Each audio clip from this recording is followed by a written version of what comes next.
Alright, we are back! Oh boy, we are back, and we'll continue Cosmos in the Lostbelt today. We're going back to China. Woo-hoo-hoo-hoo-hoo. Alright, let's do this.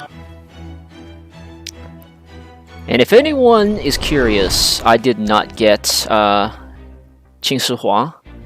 I had my... I forget how many days it was. Let me check. I had my, yeah, there we go, my 1250 day bonus quartz. Couldn't get anything. Really a shame.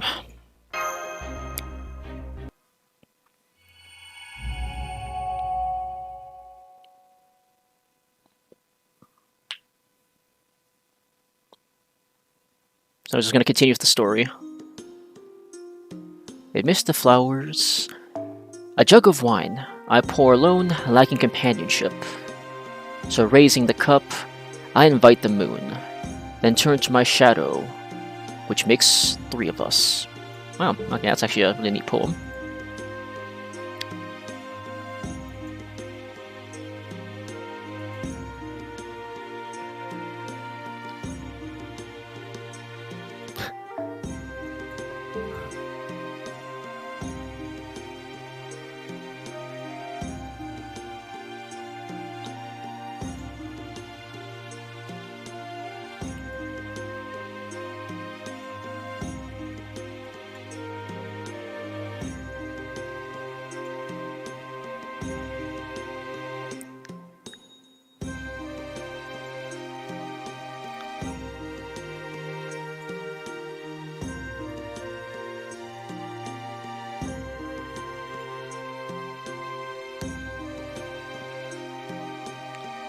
Okay, so someone else hit that poem.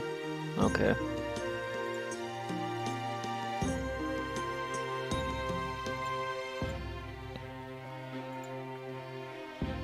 I never met him. I read his poem well after he first wrote it down, and many others had copied it.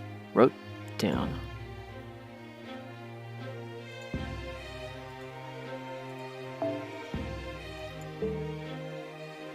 That sounds awesome.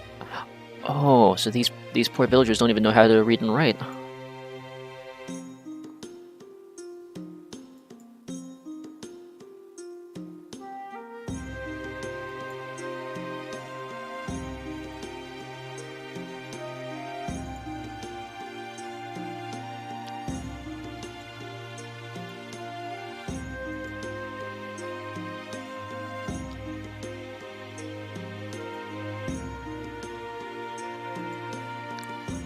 Then who raises... Oh man, this is pretty deep.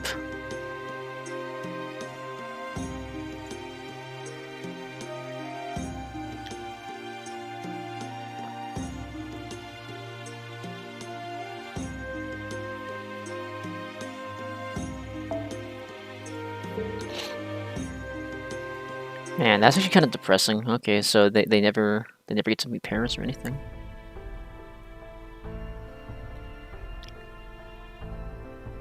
Hey, they spelled yoke right this time. Okay, they tried using that word in Camelot where King Hassan uses it, and they spelled it as yoke, as in like Y-O-L-K.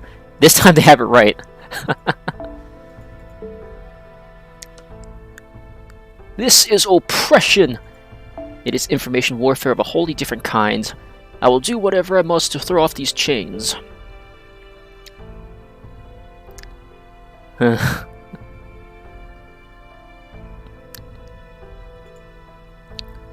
This is a Lostbelt. We need to defeat the scripture, chop down its tree of emptiness, and cut off its future by sending it back to the pruning theoretical phenomenon. If all this will only leave you feeling guilty when it comes time for that, you're better not showing these people any kind. Okay, I thought there was an agreement to not do that, though, to not feel that way.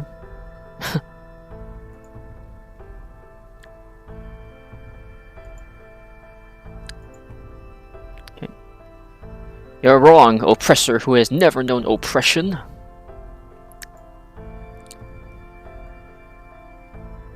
Vanquishing an opponent after you have helped to keep them weak is only another form of oppression. People deserve freedom. It is only when they have fangs with which to fight and hope for the future that competition may begin.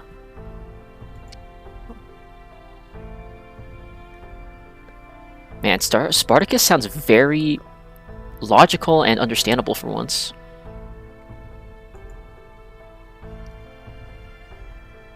We cannot just assume proper human history is the only one that deserves it. He's got a point.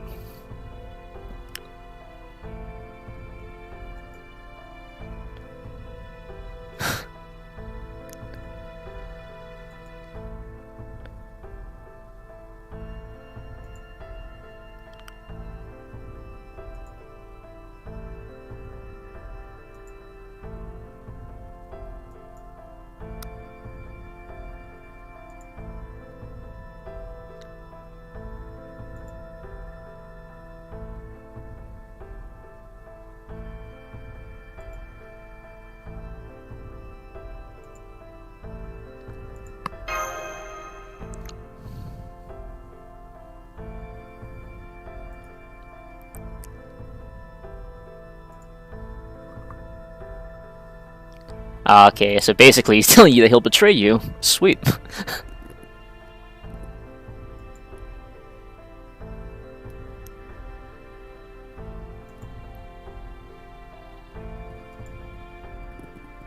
While I cannot quite agree with everything Spartacus has said here, there is certainly no harm in being on good terms with the locals.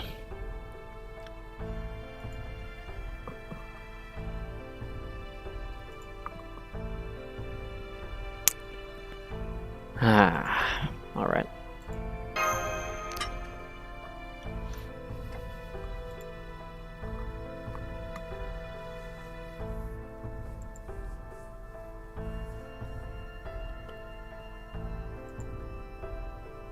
I can't help but notice it's been 2 days since we got here and we're no close to finding an antidote.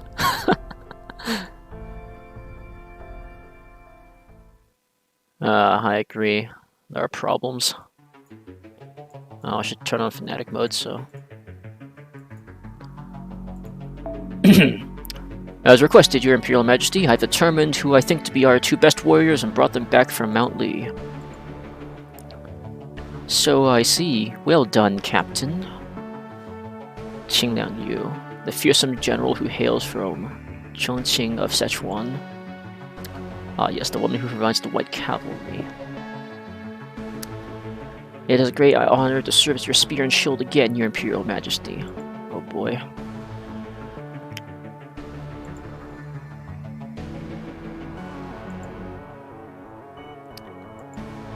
Shosu is an enemy, okay.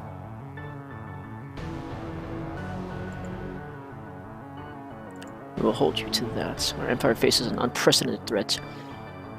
Use your mastery of the Ash Spear to disperse the clouds looming over our land.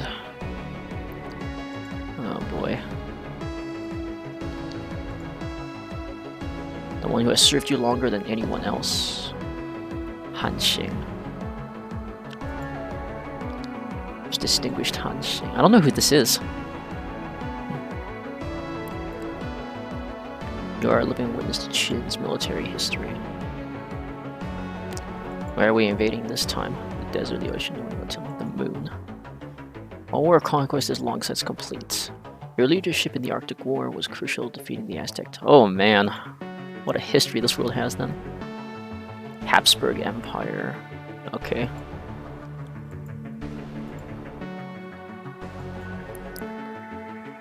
Peaceful world is like a tidy room. It's bound to get dusty eventually. Indeed, so I'm counting on you to handle the cleanup once again. Should know about that. So with the exception of our royal guards and the supervised defend the fields, we have retired most of our flesh and blood soldiers. The bulk of our army is now comprised of automated mechanical soldiers.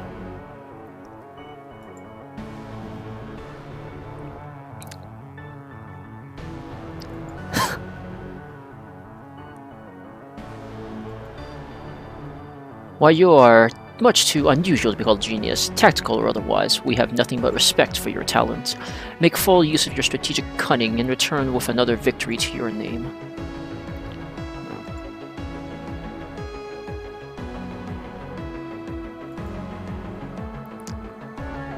Should be airtight, they say.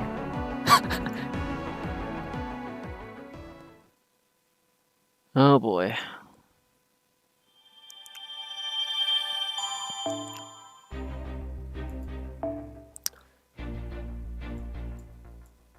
I do not know who we're fighting this time.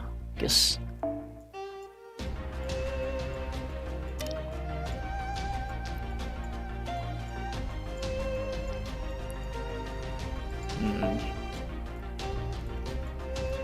Yes, the safest bet is just to always go with Merlin for now.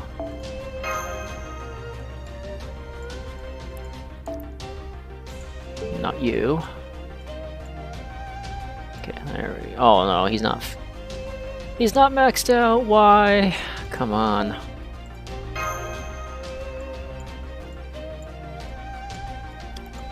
There we go. You shall do perfectly. I don't know what enemy we're fighting this time, so let's bring out Emiya.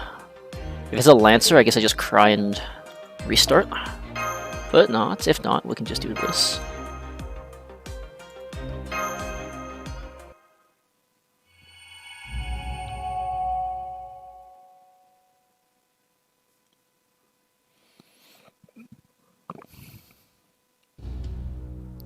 Xiang Yang just fired another rocket. It looks like it's aimed straight at us, just like the first one.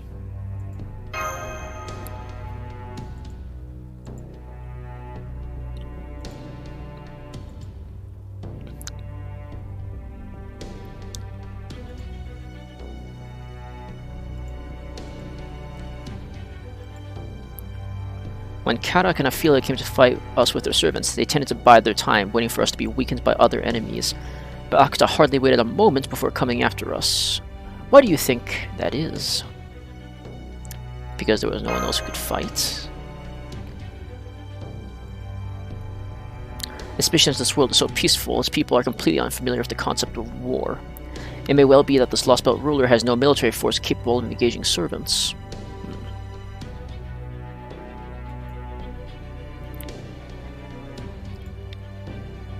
And if there's no army here, this Lostbelt will be all the easier to deal with.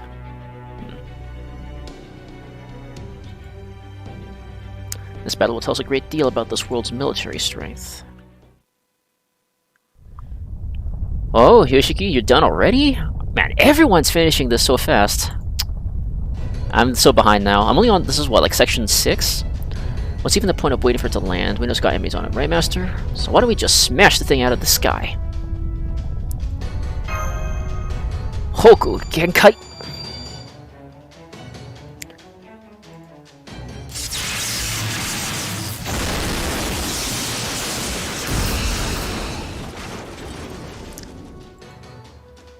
It's not over yet. We're still picking up its magical energy signal.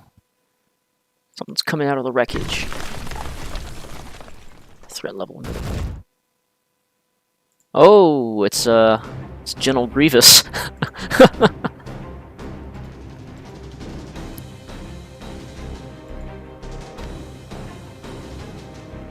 Warded of Kaleidoscope, yeah, right? This guy's gotta be as powerful as a dragon-class demonic beast. What? Are you quite sure of that, Da Vinci? You're certain that he is an automaton and not a living creature? Trust me, I couldn't believe my eyes either. If he really is a machine, then these readings don't make any sense at all. You're starting to scare me. What's so strange about that anyway? Okay, unlike the machine's output rises, falls based on its operational parameters. No one would be so foolish as to fully open the throttle on one merely to leave the warehouse, right? All this to say the enemy is still just warming up. Uh-oh. I trust you measure that waveform, Da Vinci. Oh yes, we've been up against a number of opponents with vast amount of magical energy before, but none of them took on such small forms. Oh, what? What's supposed to happen? Don't go toe-to-toe. Wait, what am I supposed to be expecting here then? Don't go toe-to-toe.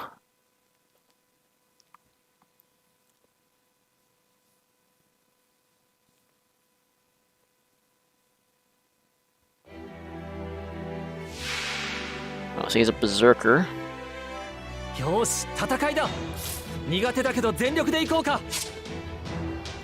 Immune to... Okay, well, that's great.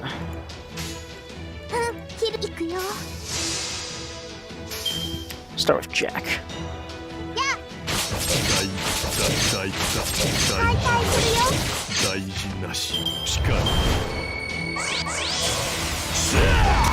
Ooh, that's not good. Oh, Merlin just bit the dust there. Okay.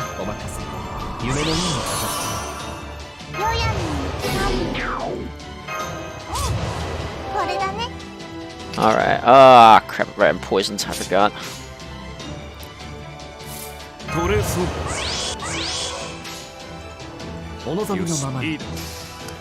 You hate the Zerker fight? Yeah, I do too. They hurt so badly. Oh my god, he's gonna kill Merlin! Oh no! He killed Merlin! Oh no, okay, I didn't even get to use his abilities.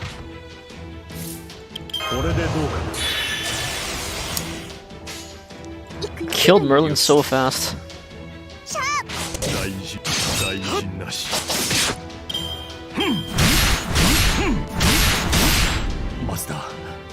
Oh, there he goes too.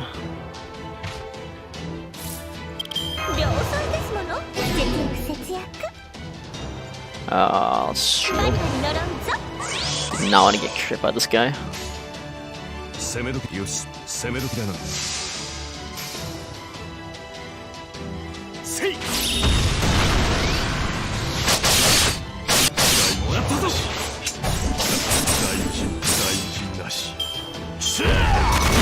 Oh no, yeah, there goes Jack.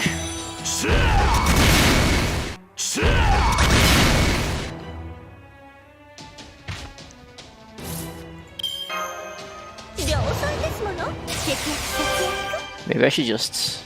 yeah, let's defensive evade on Emiya. Don't want to get hit too hard.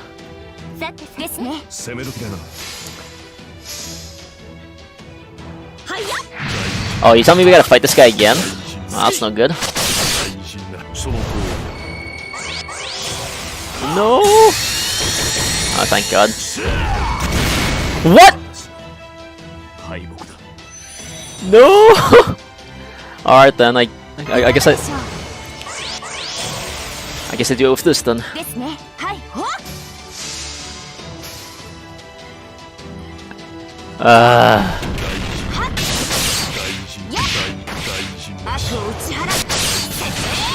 And he still has 2 health bars left too. Alright, guess I'm trying to solo this with her then. Alright then.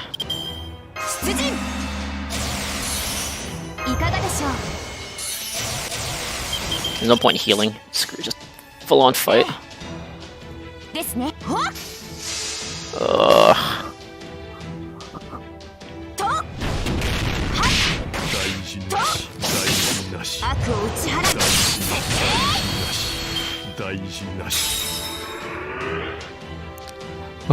Okay, thankfully that's the end. I did not expect Emiya to get demolished like that. That was ridiculous.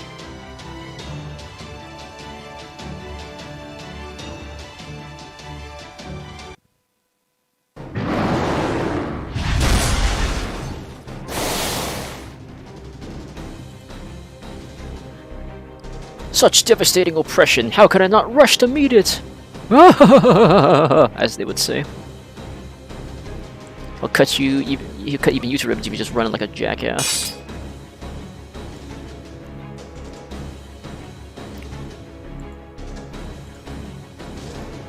Prince of London. This is bad if he joins forces with this automaton now. Why did you go on the attack without us, Lord Shang-Yu? Shan-Yu, did he say Shan-Yu? I needed to measure our opponent's abilities. That is all I can really do. Okay.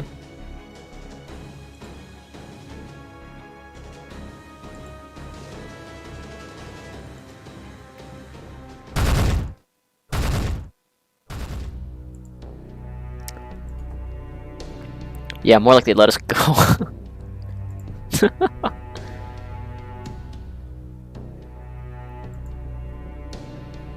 He even tried to keep his true name secret.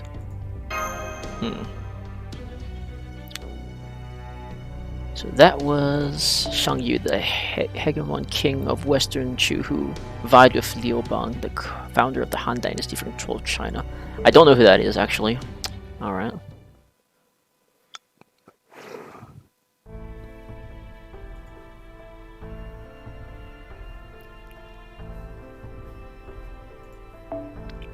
2,048,000 hours. Wow.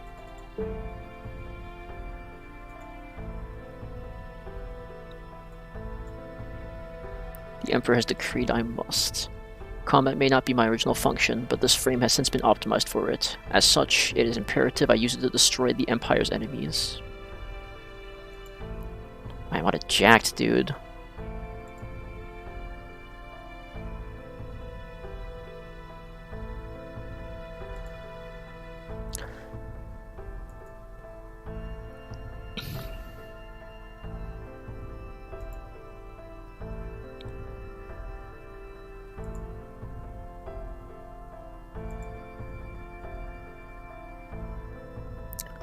You tell me it's never ceases to be such a surprise. That's how China's history rippled out to the rest of the world, if the Emperor had passed away after a normal lifespan.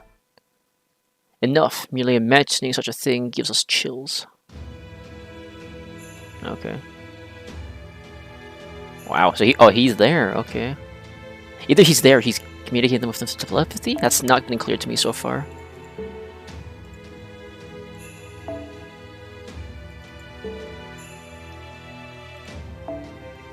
Plus, we have given Xingliang Yu a battalion center to join you.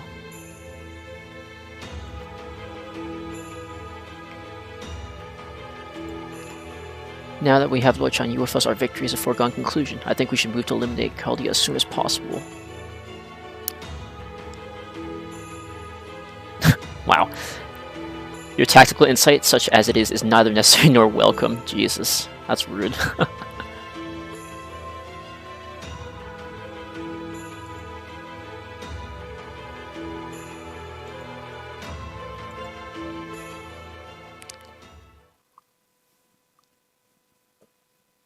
Alright.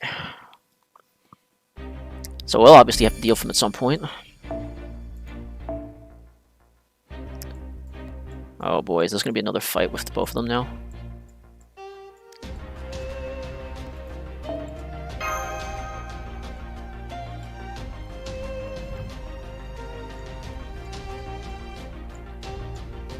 Alright, alright. Merlin, where are you? There's way too many Scotties on my friend list, and I don't know what to do about that.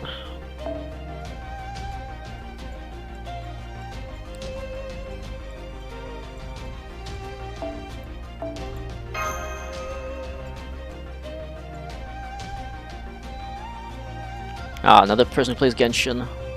How convenient.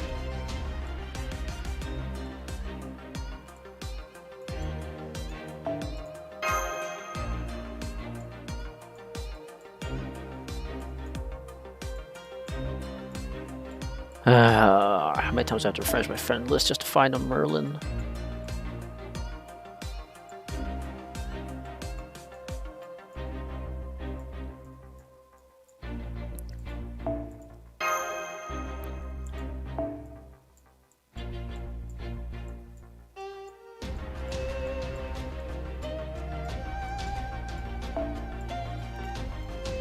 I mean, it would be sort of helpful if they had the new craft essence as well.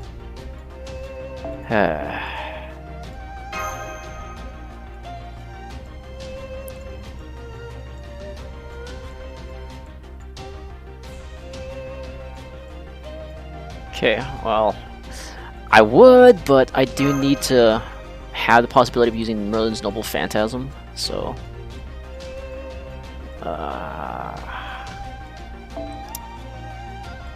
what do I do?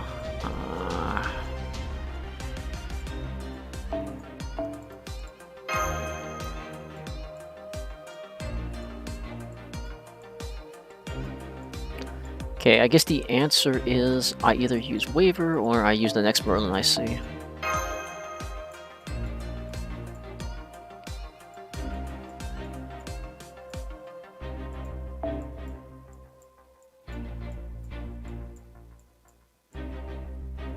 Okay, looks like the answer is that I use the next Merlin I see.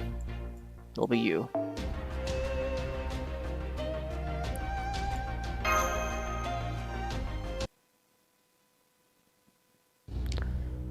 Okay, you said you learned something in your analysis, Holmes.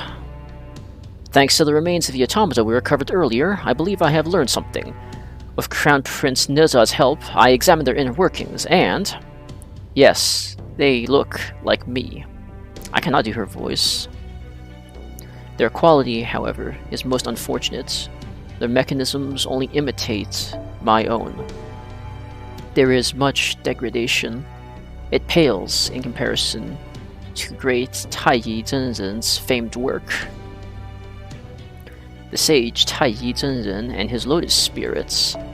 So then, you think these soldiers use sage art as a base instead of science? Even so, I suppose it is impressive that they work, as well as they do, with makeshift parts instead of jewels of the old sage world. The key problem we face is that the centaur-like creature the enemy called Shang Yu. What did you make of the combat footage I showed you, Neza? Oh yes, this one is much more like I am than the clay dolls. I have not seen his interior, but I can say that much for certain. Many of his movements resemble my own style, even though his form is so radically different from yours. I think those extra arms were bolted on later. His techniques still reflect a human-shaped body. If he had been made in that form to start, he would move much more naturally. I see. A true martial artist's perspective proves most illuminating here. To crib from Holmes, this is just a preliminary theory. But I think he was originally a humanoid, patterned after my design. Oh. After that, he became known as Zhang Yu after many further modifications. In addition, we know that the other mechanical soldiers are much weaker, thanks to their mechanisms made less complex. Prince Neza's body was made with sage arts from the Shang dynasty, lost long before the age of Qin.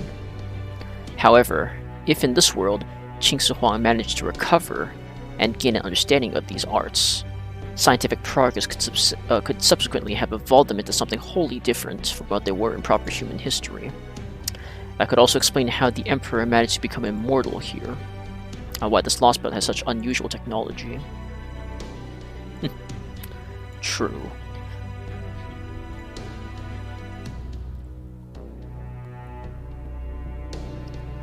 They're waiting for something. The silence is rather unnerving.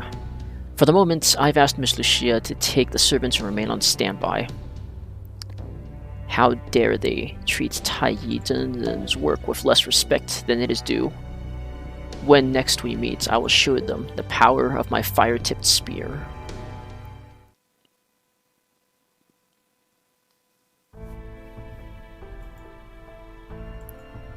I couldn't either. He killed Emiya so fast.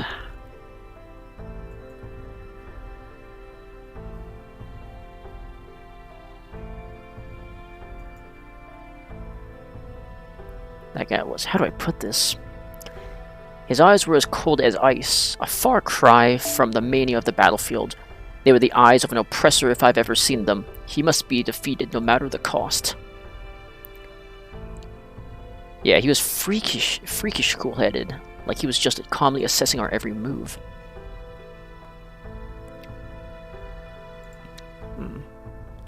It was well beyond martial arts. It was also strange that Prince of Lanling called him Shan Yu.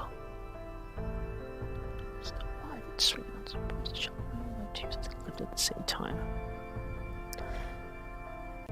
Yeah, they might have both been alive back then, but that thing we fought today wasn't even human. For that matter, why would Shang Yu be a general working under the Qing Emperor? I mean, I only learned about this myself once I became a servant. But Shang Yu was a central figure in the rebellion that destroyed the Qing dynasty after Qin Shi Huang died, right? I heard he competed with Liu Bang, the guy who went on to create the Han dynasty for control of China.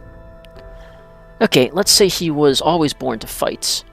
Would someone like that just bend the knee and serve Qing all meek and obedient? I'm afraid I got even more bad news. Ah yes, Da Vinci, you always have bad news. There's a new army headed this way, and not by rocket this time. If these readings are right, it looks like they're on wheeled transports. Yep, and the fact that traveling by land means they aren't just mechanical soldiers. This is a real flesh and blood army, led by an actual human general. Okay. So armies to absolutely crush us. If they overwhelm us with sheer numbers, we'll have no way of fighting back. This is certainly a rather dire predicament. Oh yes, Holmes, you don't say. We can't even run away. There's nowhere we could hide in this wide open field.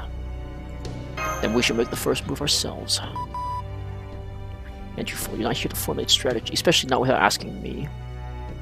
You just saw for yourself how frighteningly strong that Shang-Yu monster is. Oh wait, I'll never be cured if we do. We have to find a way to hold our ground.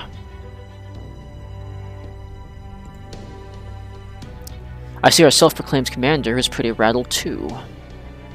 Yes, it might be reckless to go on the offensive now, but if we just wait around for the reinforcements to get here, we won't have a prayer. We should challenge that storm again. If nothing else, it's a chance to chip away at the enemy's forces.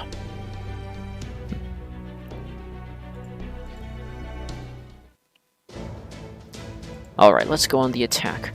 But be warned, I'm going to keep an even closer eye on Lucia's vitals than usual. Remember, we didn't come to China just so you could burn yourself out. You need to be real careful. Hey, long as we take care of business before Lucia gets worn out, then it's all good, right? Either way, if we just stand here and wait for the reinforcements, we'll run out of options entirely. I say we strike now while the rebellion is hot. Alright, guess we're taking the fight to them.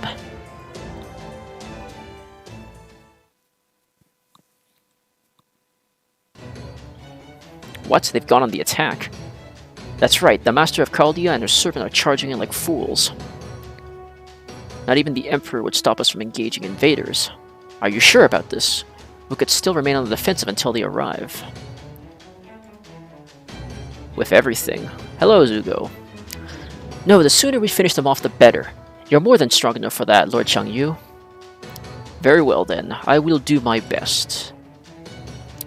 I will join you, Hegemon King of Western Shu. It would be an honor to fight beside such a legendary hero.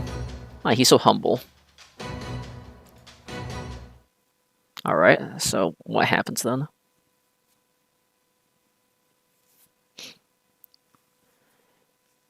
What kind of fight are we taking on here now? Do we just go like straight to the... Oh, Master, so mad they attacked the enemy in Great Pearl. Oh, you got that right. Ooh! I am so screwed. Okay. Go gadget, boomerang gun.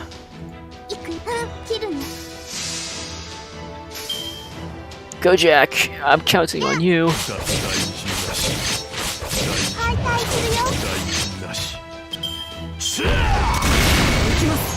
Oh my god, that damage is ridiculous.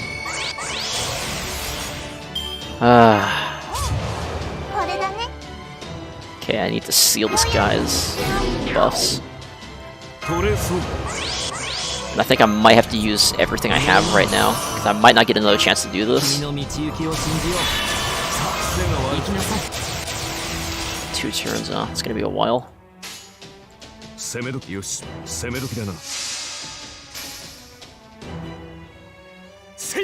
You say you told me, but I don't even know what you told me.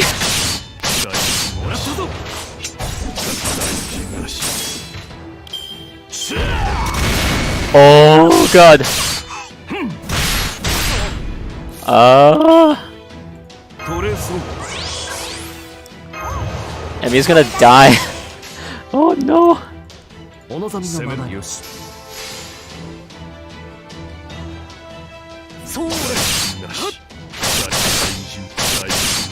Oh my god, it didn't work.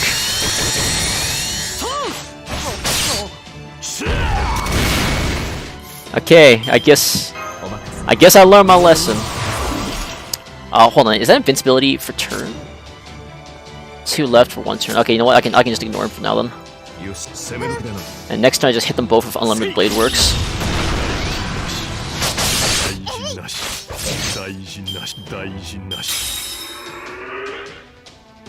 Oh, okay. I lived. Ah! Emmy and Merlin really carried you? Okay. Dude, Emmy and Merlin are like the clutchest of the clutch. Oh, that was stressful. So wait, hold on. Delgado, did you finish Lostbelt 3 already? A lot of people have been telling me that they've already finished Lostbelt 3, so... Guess we were too late. It sounded like a motorcycle, jeez. That's enough. Both sides lay down your arm. You are using... Oh, translator.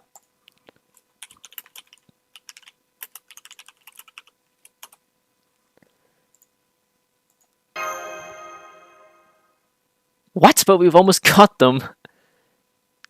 Stand down, Akuda Hinako. The Emperor commands it. Oh, what?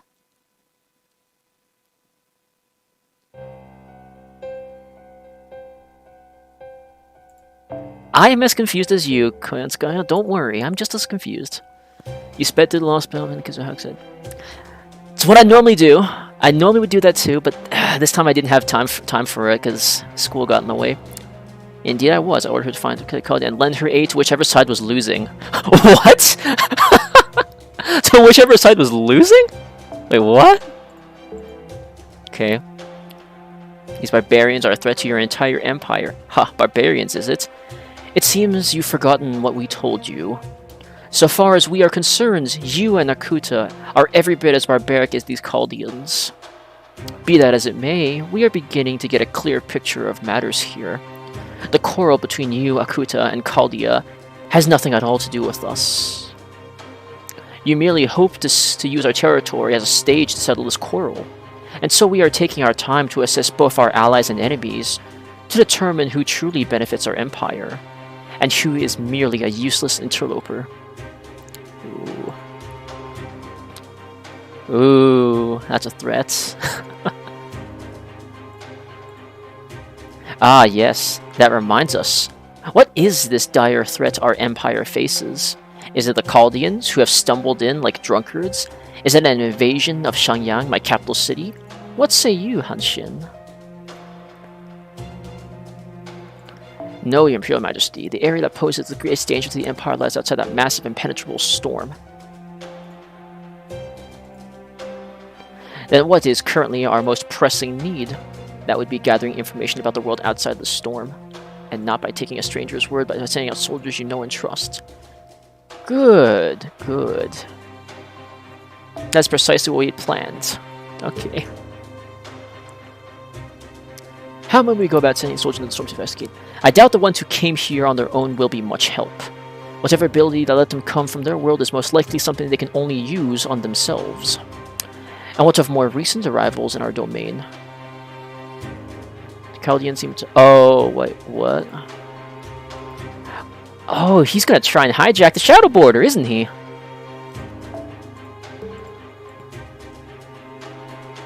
Oh, she's getting rattled too. Chaldea has a much more valuable bargaining chip than either you or Akuta.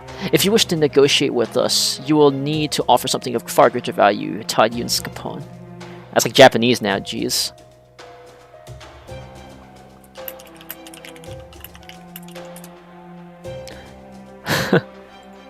Are you sure you're doing this? Of course! We thought you were doing you a kindness, since you would surely dislike being called by the name you deserve. Or would you prefer we forgo all considerations and call you Daji, Foxwoman? Oh, that's something that Tamamo does not like being called in any of her forms. Pardon me. How? He was completely unarmed.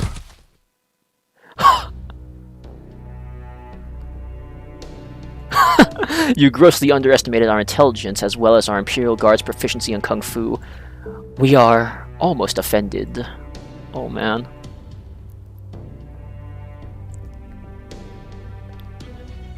You'll be fine for what's... Yeah, I hope so too. As a matter of fact, I'm actually thinking for my next video, I'm going to do the fight with the Emperor at the end and just use Jean Olter. So I guess I'll stop before I get to that point. Oh boy. Okay, so this is no good. We trust you can hear. Oh boy. Oh boy. This is not good.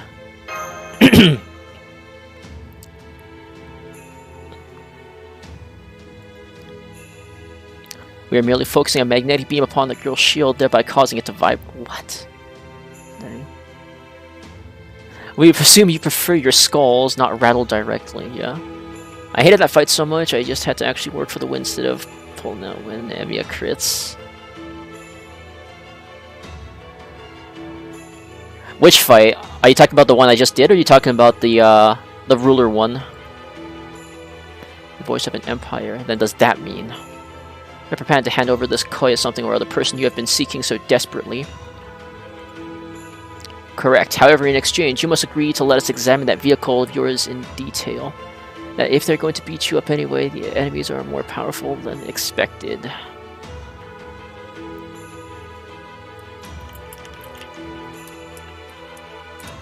The ruler one, it sucks. Okay, I mean, I'll find out once I get there. I'm still pretty far away in terms of story detail. Accept this condition and we will guarantee you safe conduct in these lands. None will dare threaten you while you are under our protection. What are you saying, Akuta Hinako? If you had shown yourself capable of capturing that vehicle unharmed, we would not have resorted to these measures. But you have all but trumpeted your intention of leaving not so much as a trace of Chaldea behind. You fought to destroy them, Shadow Border and all, despite fully being aware that is not what we desired. Still, the Foxwoman aside, you have your uses, so we will treat you accordingly. We will not punish you merely for acting against our wishes. However, now that you insist on continuing to war with Chaldea, you will face the White Cavalry's spears. Oh boy.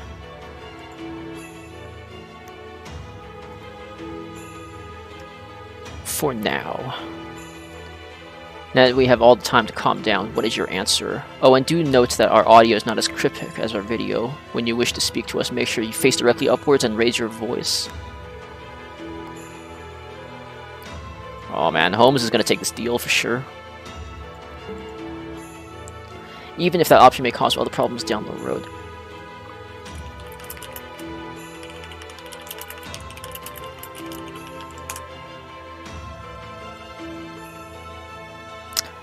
And securing Anthos far and away our highest priority. Though of course Miss Lisa will need to make the final call. Huh? Not me? Let's just keep your position to ourselves for now. That's a good point. Besides, that voice is speaking to Lucia, and I'm pretty sure it wouldn't be happy about being interrupted. A most reasonable answer. Now then, let us be certain of one thing before we begin to make arrangements. Do you know who we are? You're Julius Caesar. Do I BM? Nah. Okay, I'll answer straight. Right you are. We thought we might need to explain all that in excruciating detail, or leave to see that these concerns were baseless. Very well then. Now that we know you properly understand our eminence, let us proceed. To begin, Qinglang Yu there has brought with her a number of engineers. You will admit them, along with their equipment, aboard the Shadow Border. How do we know they won't break anything? Very well then, we will have our engineers conduct their work entirely under Chaldea's supervision. However, be aware that they will not cease their investigation until they are satisfied with the results. We trust you can work together in good faith. Ah man, really? You gonna... I guess we don't have really much of a choice. Where are you speaking to us from? Yeah, and I thought I heard you say something terrifying about magnetic beams. I am speaking from directly above you, of course. Turn your heads upwards and it should be abundantly clear.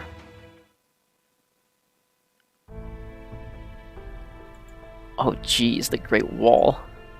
The Great Wall, but I thought that was built on the ground. The thing that we once used to keep the Huns away. Just how out of date is your knowledge of China? There has not been a Great Wall on the ground since your empire absorbed all their nations. This empire no longer has to do for it. Correct. This entire planet is now our domain. As such, any outside barbarians that might pose a threat would have come from beyond the sky. Naturally, we could not merely sit around waiting for such hostile visitors to arrive, or it would be too late to defend against them. You know what? Like, all things considered, Emperor of China is a very smart man, I have to admit. Well played. 300 years. The 10,000 li long castle. Well, this is far longer. If we were to measure it in li, it would be 131,424 li in length. Dang. Man, where do I even begin picking that apart? It's been space development in the 18th century? That's preposterous as Gandhi dropping an atomic bomb. Yes, as preposterous as Gandhi dropping an atomic bomb until you become a democracy in Civilization 1. We did believe that only the possible threat to our empire might come from the stars, but we must say, even we did not expect to face one of this particular nature. It's like Aizen. I know who that is, but I've never watched Bleach before. Aizen from Bleach. Even that's what they are. Suddenly appear around this area of China. We no longer receive reports from the parts of the Great Wall that extend beyond China. Only the parts that seem to function are those above China. The light of our glory once encompassed the entire globe, but now those accursed storm clouds have severed us from our own world, plunging it back into darkness.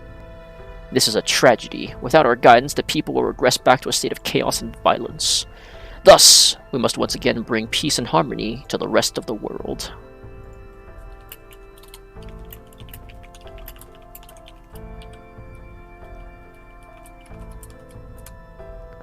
That is what you want the shadow border. We will need it to produce vast quantities of them, and of many sizes, it says carrying much larger cargo, and so we shall require blueprints. If you are able to pass through a storm that permits no physical interference whatsoever, we assume you are able to pass through void space. I'm impressed. I can't believe you figured that out at a glance. We understand the theory, of course, but cannot imagine how it was actually achieved. Oh, shit. That means they're going to find out about the paper moon, then. Ideally, we would like to confiscate and disassemble it to be thorough, but this would be a great inconvenience to you, would it not? So we are willing to compromise and simply work with data alone. Consider this a display of our benevolence. But the world outside the storm is. Ah yes, Akita Foxman told us some nonsense about Lostbelts and pruning theoretical phenomenon. If you insist upon feeding us the same lies, we may lose our temper. There's no point in guessing why you wish to speak to the outside world in such vague generalities. We'll make our own judgments once we have seen past the storm wall for ourselves. Oh boy. The strange tree happened to appear in this land around the same time as the storm. A large tree of light so large reached up to the sky. Do such things often appear out of nowhere in your world? We see you are still hiding something from us, Akuta. Well, no matter. We are aware she has some cards yet to play. No doubt they have something to do with her differences with you. Our interest, though, lies solely in maintaining peace in our empire and reclaiming its territories. We have no intention of becoming involved in disputes between visitors, unless those disputes become something that affects us. Now then, let us be candid. You inquired about a tree of light. The answer is no. Our sight extends to all of China, and we have observed nothing of the sort. I'm just going to ask, are you sure you don't mind speaking with us directly like this, Your Imperial Majesty? What do you mean? Well, most people in positions like yours would like to, you know, dress up their negotiations a bit, right? They like to try out intermediaries and representatives and the like. They usually make a point to never meet face to face. Okay.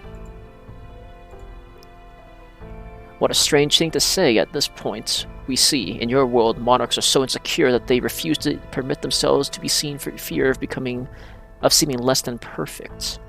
Tell us, does the sun seek to hide from the public eye? Does the moon hide itself from the people's gaze?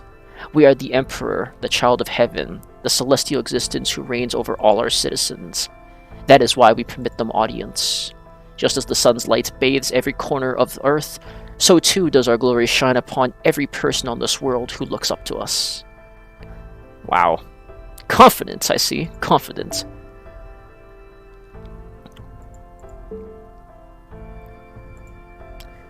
Now what are you going to go on about? You've been gazing on my visage for some time now. Huh? Well, we suppose you cannot see with your naked eye, not with the horizon in the way, but you still have been observing us with those mechanical birds of yours, have you not? Indeed, our eyes have met a number of times. I don't understand. We've been observing Xiangyang from a distance, yes, but... What? Then you stare at us without realizing who it is you look upon. How insolent. We suppose you could not help your ignorance, but now that you know, you should be more careful. Yes, that is us. What?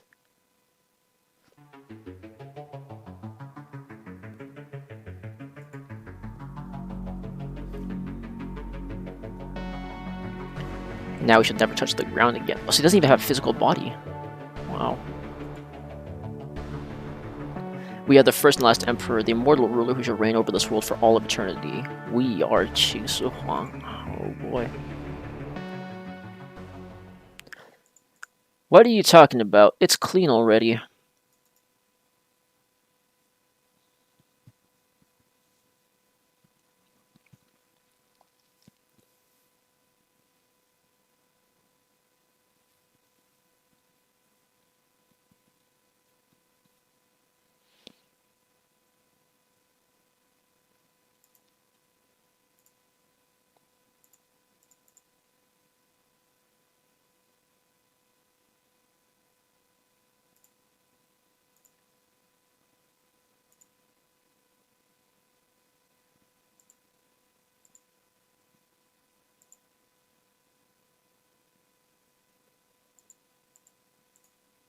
Well, that's strange.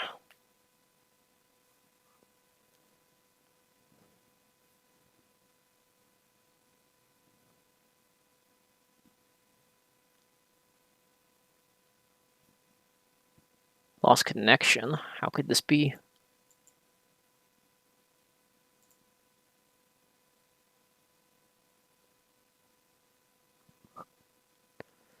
Time to ask, do you have a favorite servant? Yes, I do.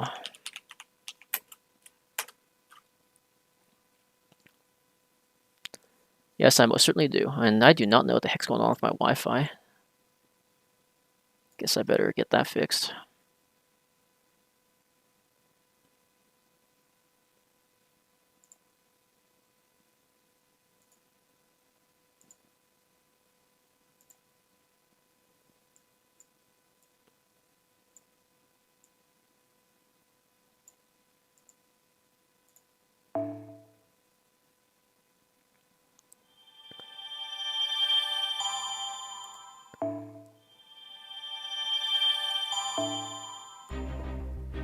You love blonde men, you say. I'll wonder about that. Fighting a saber, huh?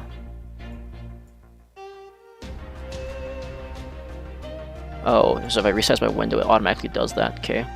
I can just shrink this down and then just...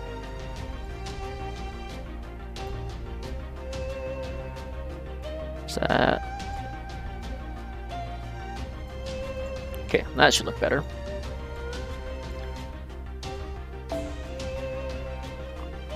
I'll show you my Emiya in a second. If I have to grant some archer things to level them both. I've never rolled a Gilgamesh in my life, so you know. And let me show you my Emiya. Observe.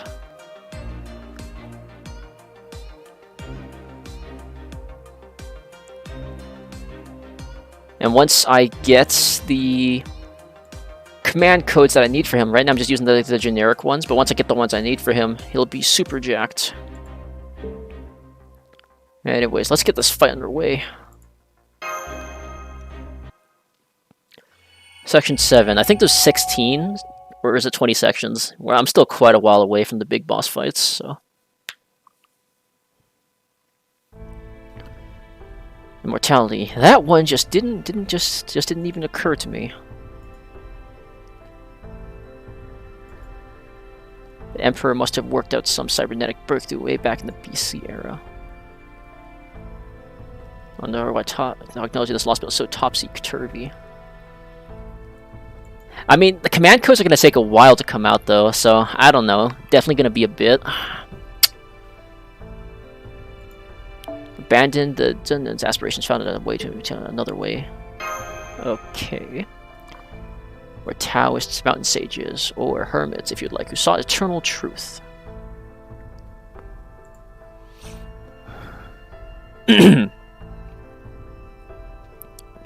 Yes, the mercury pills, as they taught us back in like elementary school. Fatal mercury poisoning. Yep.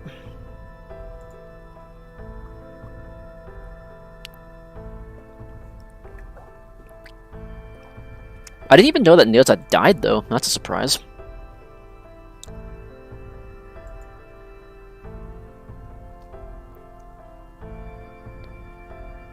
Let's see. 569639. I'll save that number. Okay, I will. I'm only on North America, though. I should write it down.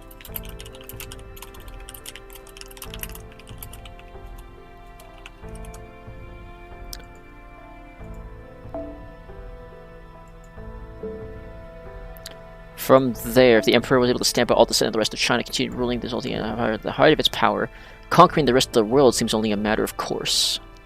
You got that right.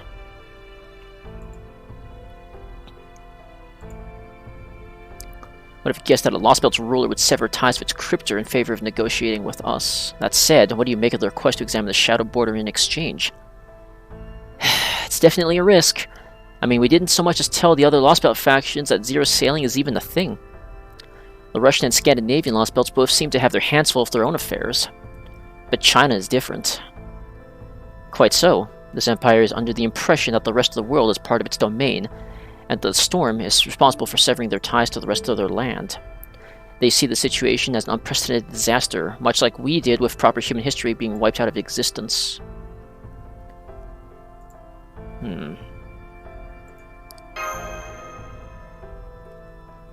The potential reaction is key. There are several Lostbelts, but only one Earth. It's a recipe for the biggest, crappiest game of musical chairs ever. Would Da Vinci use a word like crappiest, though? Alright.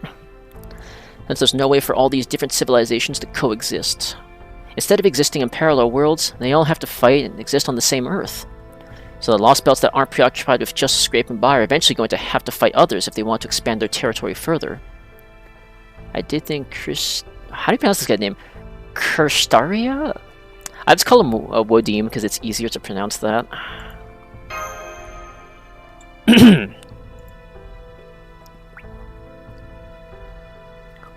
With each other and fighting, it seems that they're fighting proper human history.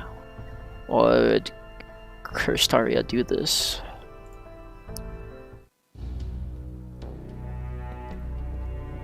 Let's leave that aside for now.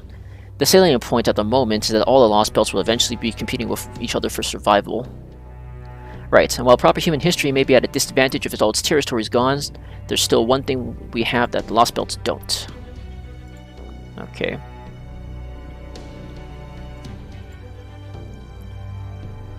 If one of the Lostbelts had the border, they have a serious leg up over the others, huh?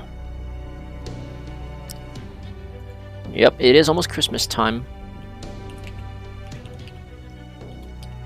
I don't even know how you type the message. Now, all of this assumes that China does indeed have all the other nations under its rule.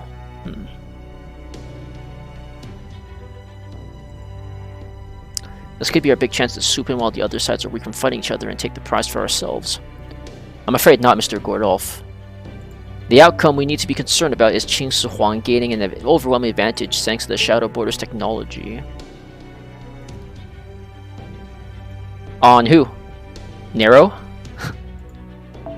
and going on to claim the entire planet as their own. Right, if that happens, we'll be responsible for creating the biggest threat to restoring proper human history ourselves. And there's no way to tell how it'll play out until we open the lid on this figurative Pandora's box.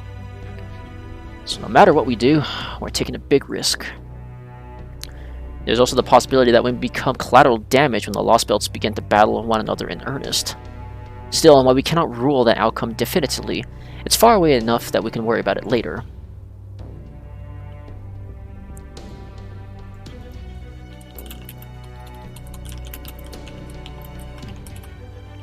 In the meantime, our most pressing concern, by far, is finding an antidote for Director Gordolf and Miss Lucia.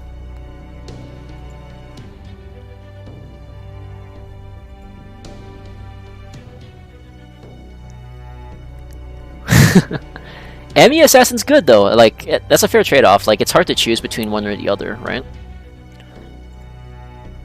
If they really do hand Koyanskaya over as promised, does that mean we'll have one less thing to worry about? Well, in one sense, yes. but having Koyanskaya as a prisoner will create another very serious problems. If anything, it only further raises the question of how we're going to settle matters in this Lostbelt.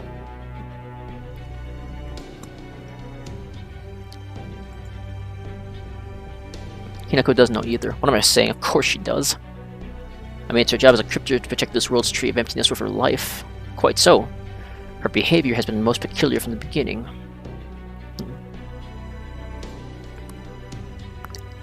The only one who seems interested in Terry's connection is Qing Su Huang. It even seemed as though Akuda was trying to hold him back. Okay.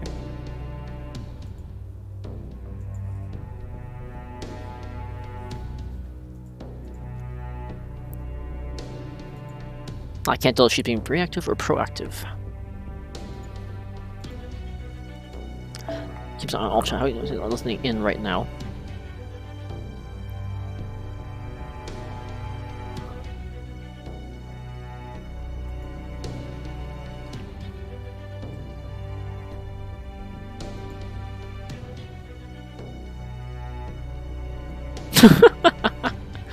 That's what all the stuff about the old gears of cyberpunk ripoffs and 80s leftover was. Oh boy, Da Vinci really pushing the limits here. You never got Nero's costume. Oh, that is a shame. I mean, she'll have more costumes in the future, right? So I guess you'll still get something down the line. Or maybe if they make it like a Rare Prism kind of shop kind of thing, right? All the time gets annoying. So I made this.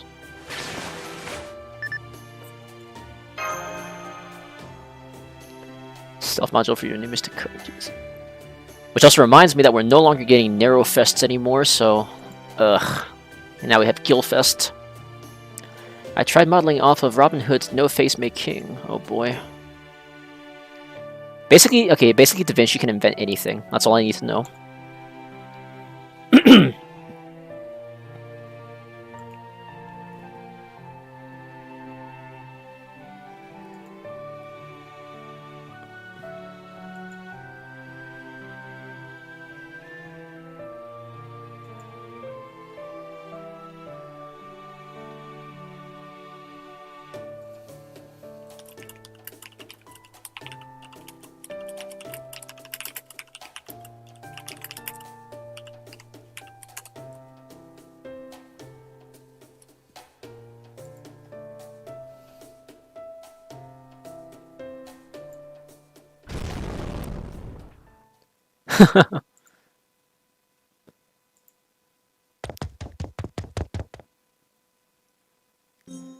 A benefaction. Our village got a benefaction.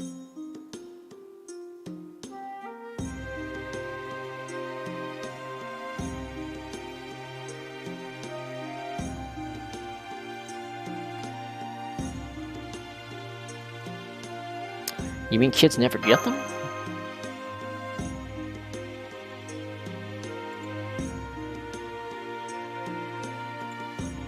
It looks like medicine.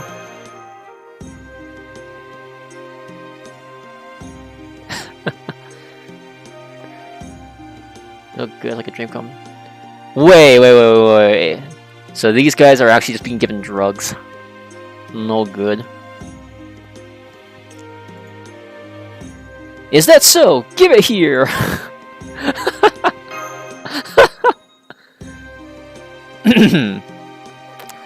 Don't you think such a drug is worth analyzing?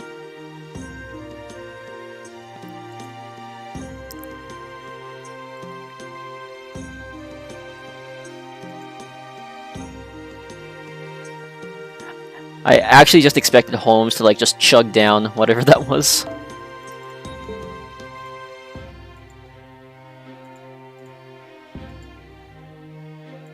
I took a look at the wheat it was growing, and it was like nothing I've ever seen.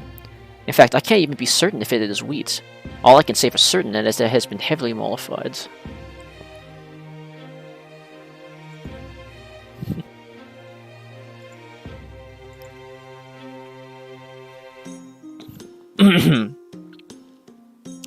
They have no need for machines. That shady drug, then.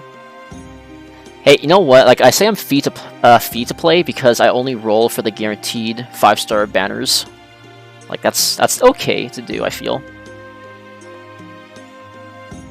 But now that we no longer need to look for Koyan's guy, I suppose I can spare the time.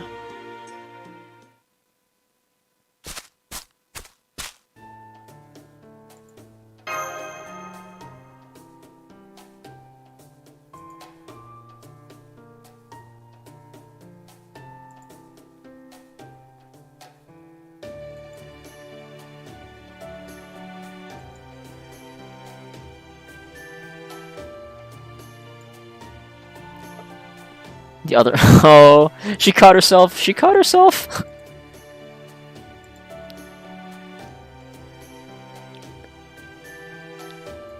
Well, I mean, okay, so I'll just, I'll stop gameplay for a moment just to talk about that.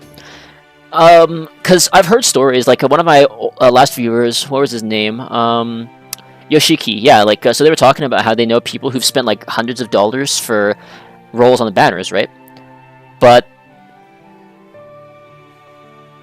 you don't spend because of your friend Neff's position. I mean, I don't really either, right? Like, most people who play gacha games, like, it's really the thrill of the gacha that they want to in addition to the game, right? Like, it's just satisfying to be able to roll. But the thing is that, like, for me, I can't justify using resources like that. So if you think of you running this game as, like, almost as a business sort of thing, you should only be really investing resources into things that have a good chance of returning, right? So that's why I only usually do guaranteed gacha. Like, I still roll for non-guaranteed gachas, but I use that with free quartz. The only time I ever pay money is for guaranteed. Like, I don't have that much money to use, right? And if you're like other people, I know, like, I have some friends who, they play lots of gacha games, right? So juggling money back and forth between them might not be the easiest thing. Oh yeah, so Qinlian Yu is here. She seems really chill.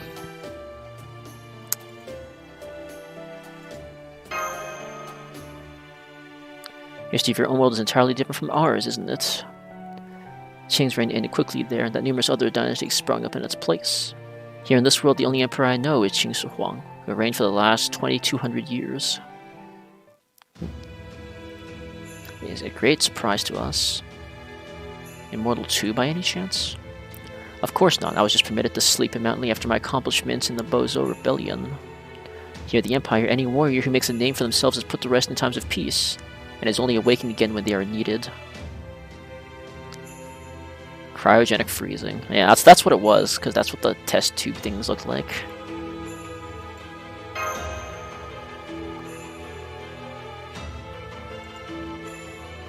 That thing.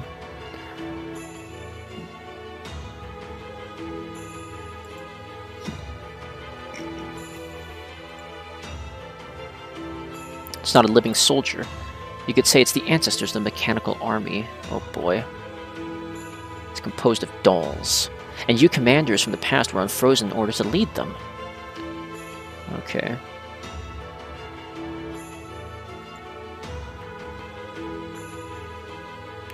Different sage arts. Okay. Mechanical soldiers are more than sufficient, and the generals needed to lead them can always be summoned from their quarters. Okay. I'm also told there hasn't been any sort of disturbance for the last 100 years.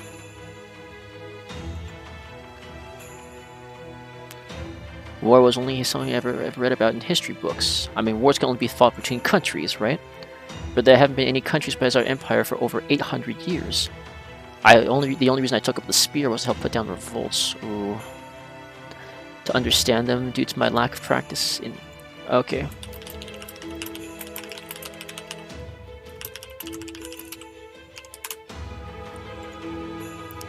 Then, Qing Shi Huang had achieved dominion over the world by the 13th century?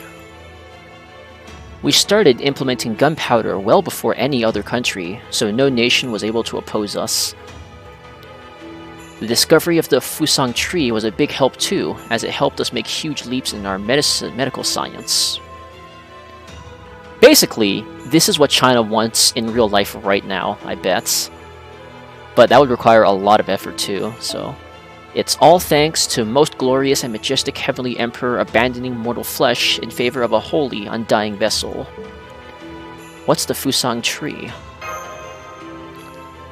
I'm told it's the embodiment of the sage's secrets, a treasure trove of hidden mystic wisdom. Others know it as the Tree of Life. Most glorious and majestic heavenly emperor discovered it while searching the sage world for the secrets to immortality.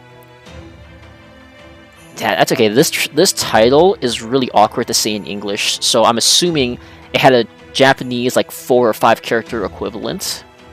So... Does that mean Qing Shi Huang really did manage to become a sage? No, most glorious and majestic him, the Emperor had already achieved immortality through the holy vessel before discovering the Fusang tree. They say the Emperor chose to remain in metal form rather than ascend to the heavens, because it was a better way to lead the nation. Still, it took over 300 years to complete the search, and it wouldn't have been possible without abandoning the shackles of mortality. I mean, the Emperor of China did want to find immortality in real life too, so that makes sense. In the end, the Emperor decided to use the sage's knowledge of medicine to improve the people's lives. With all manners of disease, hunger, and pestilence eradicated, and our soldiers' strength enhanced through elixirs, no other country's forces stood a chance against us. Sage art-based biochemistry. That reminds me, isn't this a rather unnecessarily large plot of farmland for this number of residents? You think? I suppose everyone does have their hands full during the harvest. But the wheat grows on its own with the rest of the time, so it doesn't seem like too much work to me. Is that so? I do beg your pardon. Look at his face.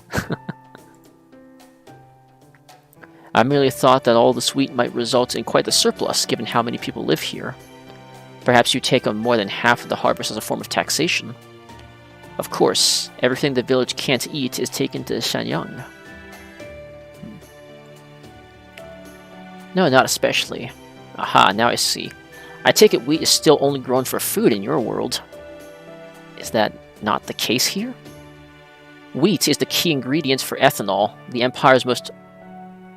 Hey, they're doing it. They're doing exactly what Brazil wants to do, which is grow wheat and other things for biofuel. Like, I'm not sure if you guys know this, but apparently in Brazil, their vehicles can actually run on pure ethanol.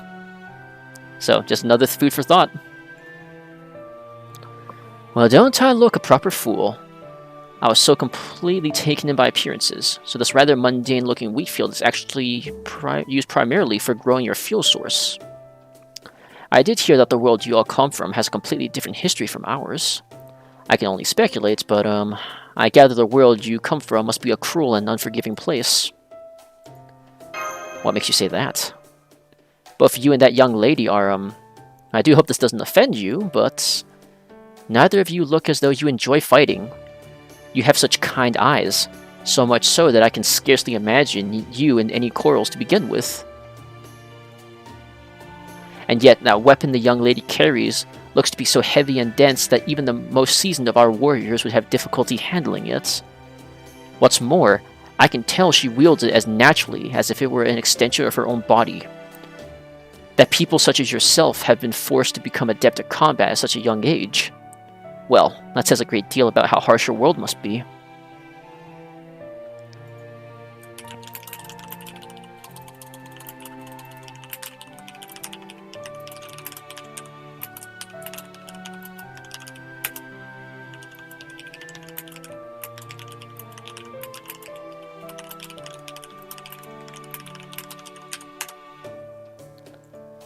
She's not wrong, though.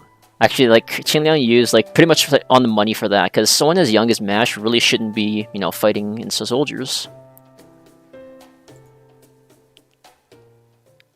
Okay, well, I'm not sure. I'm not sure if this counts as spoilers for anyone, but I do remember that during Holmes, like, when he was talking to Moriarty, I think, I swear this must have been at the end of one of... It was either a singularity or some event, where Moriarty basically says that Holmes definitely knows more than he's letting on.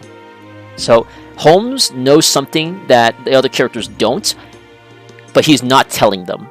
So we know that for sure, because he was chosen to be a ruler for a reason. Whether or not he betrays you, I don't know for sure yet. Damn, looks like they're gonna party all night, huh? That benefaction stuff must be some real good shit.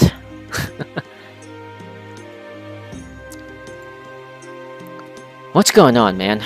This isn't like you. I thought you'd be up in arms about, you know, these poor people dancing at the meager blessings their oppressors deigned to bestow upon them, or something. I say since they betrayed us at the beginning and many friends died. Yeah, okay, so if it was at the end of Pseudo Singularity 1, then that would make sense. Yes, perhaps under other circumstances I would, but seeing how happy they are right now, it is difficult to find fault in this. So, that's how it is, huh? It was the pain and starvation I saw so many forced to endure that first moved me to rebellion. They were treated more like animals than people. Their smiles and moments of hard-won victory and freedom were so fragile, so honorable. They were nothing like what I see here now. Now that I think of it, I've never seen anywhere so filled with joy and peace as this village. Of course not. These sheep don't even know what war is, remember? Couldn't be further from our world. I had always hoped that the blood my compatriots and I shed would buy smiles like this. But I never dreamed I would truly get to see them. This world is too perfect for the likes of me. Ain't that the truth? Tell me, O knights, are you sure we should even be here? You effing kidding me? Why would you even ask? You get along great with these people. I know, but even so, something continues to feel off. I cannot help but wonder, do we heroic spirits truly have a place on the battlefields of these Lostbelts? Oh, what is Spartacus saying?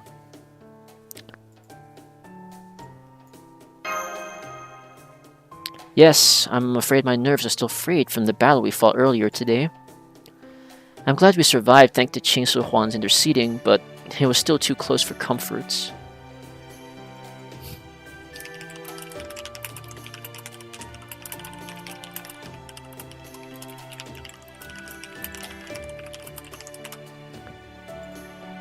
Why don't we get some fresh air? Okay, thank you for joining me, Senpai.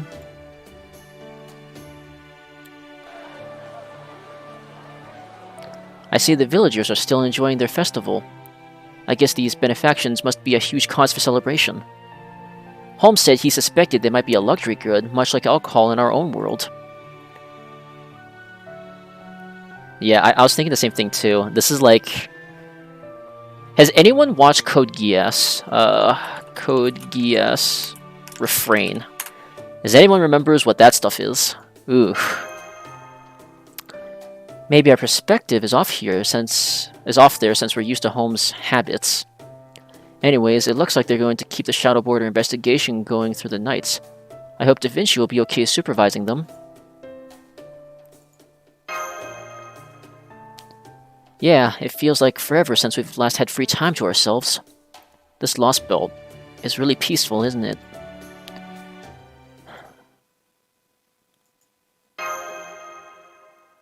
Senpai, I've seen a world like this before. It was a world of possibilities, united under a single ideal. Yes, the King of Mages, Geisha, envisioned a history of humanity that was free from strife and suffering. I disagreed with him.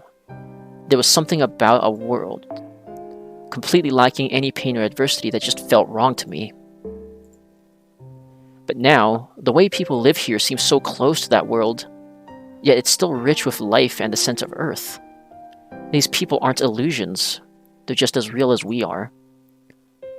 But we're still this world's enemies. Yes, I know. Even after we take Koyan Sky into custody and secure an antidote, that won't be the end of it. We can't stop fighting until we find the Tree of Emptiness, cut it down, and prune this world away like it was originally meant to be. I know this is a rare chance to rest and relax, but when I think about that, I just can't get to sleep.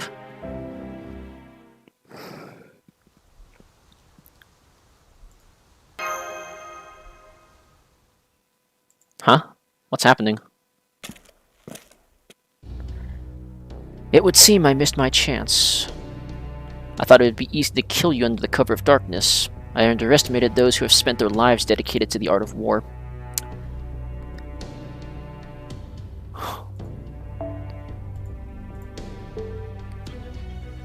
Wow, what a generous guy. Just because you're looking at the moon, he won't murder you in cold blood. But we've called a truce right now. No, you and the Emperor called a truce. My master and I agreed to no such thing. As such, tonight, when everyone else had lowered their guard, would have been a perfect chance to end you, Master of Chaldea. Ordinarily, I would like nothing more than for those moved by beautiful things to live out their lives in peace and happiness. But now that we have met as enemies, that can never be. I had hoped to end you before you had to feel any need for fear. Forgive me for my incompetence. Did you really think it would be that easy, servant? Did you honestly believe I would fail to protect our allies in a moment perfect for assassination? Perhaps a true assassin would have been able to elude me, but you? Not a chance. Warriors like you are meant to cross swords on the field of battle, not skulk around in the dead of night. Your master must be grossly ignorant of war to send you on a mission so badly suited to your abilities. Silence. I will not suffer any insult to my master. Still, now that I have heard such insolent remarks, I need feel no guilt for drawing my sword. For that, you have my thanks, General. Oh, so that's how this fight goes. Yeah, I was starting to think that this cutscene was getting real long. So I guess now the fight actually happens. Like, sometimes I forget that like I'm in a pre-battle cutscene just because of how long they are. Oh boy.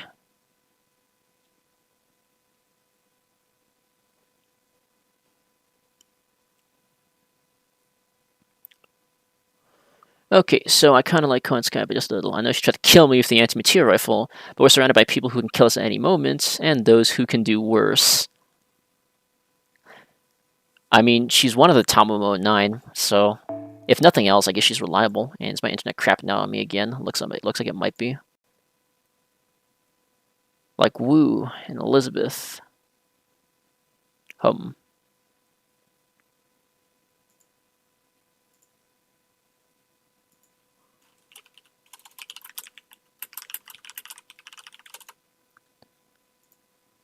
If the internet's not working again, that means I gotta change my internet again.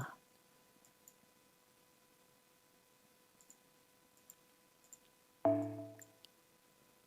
just give me 1 second to do that real fast.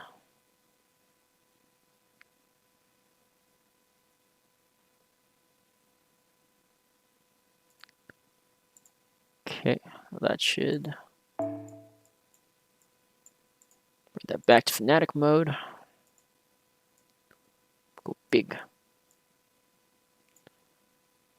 A little too big. I want like that.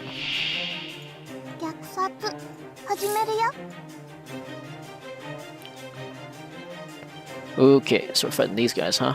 Alright then. Tear him up, Jack.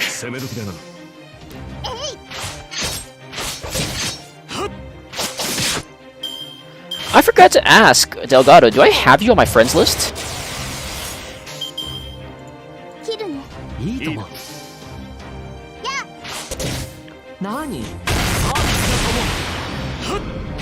Ooh, that's a nice crit. Oh! Oh no, Merlin, no! Oh my god, I can't use it.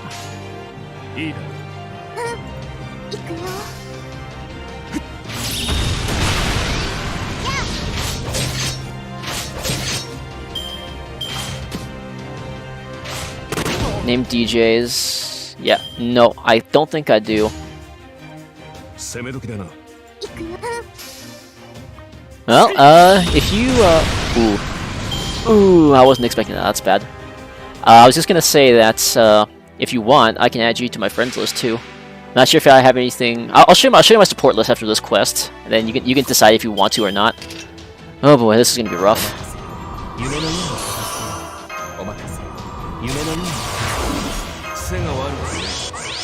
All right, let's do this. Arts Brave Chain.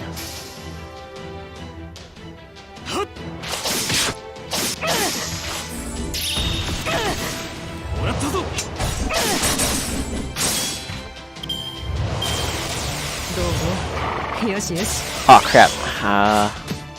He's invincible for 2 attacks, right? You're an FP slave? Okay, sure. I'll show you what I got after, you can decide. 2 left, eh? Alright, you know what? I'll have Jack break his thing, and then... I'm going to add you both, that's cool.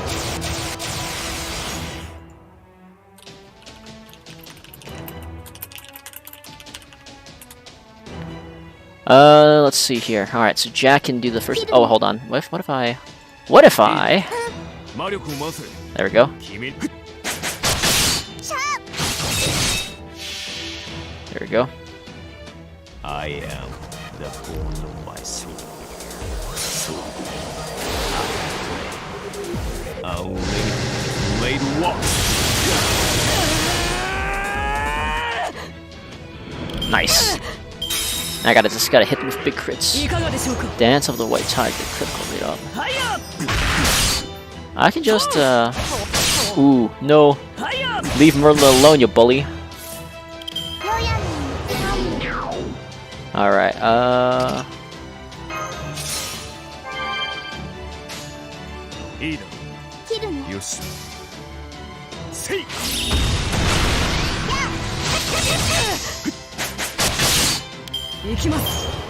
Oh, he's doing it again? Come on. Oh, I killed Merlin anyways. Ah, oh well. Why don't we just assassinate him then? Murder on a misty night.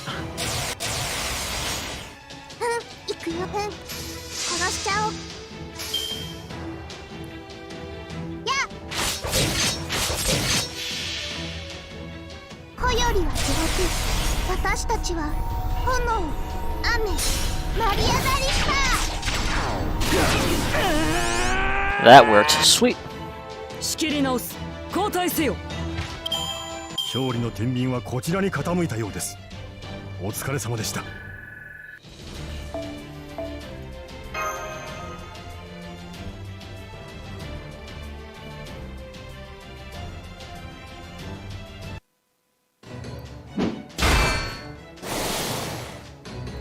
Any chance you've had at victory? Gone, Prince of Lanling. Qinglan, you speak of the truth. Nighttime, though it may be, even we, at such great remove, cannot help but notice such tumultuous commotion. We trust you can hear our voice, Akuta Hinako. What do you have to say for yourself?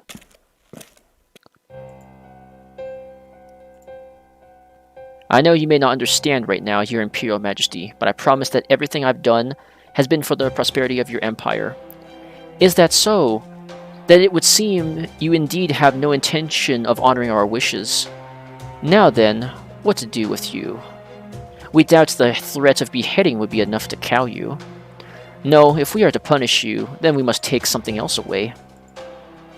Ah yes, I know. Come here, Kwaiji Zero.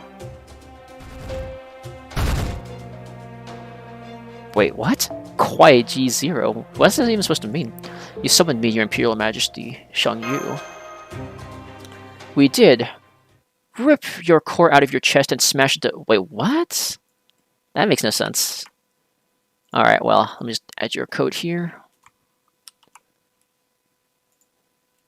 Yeah, no worries, Zuko.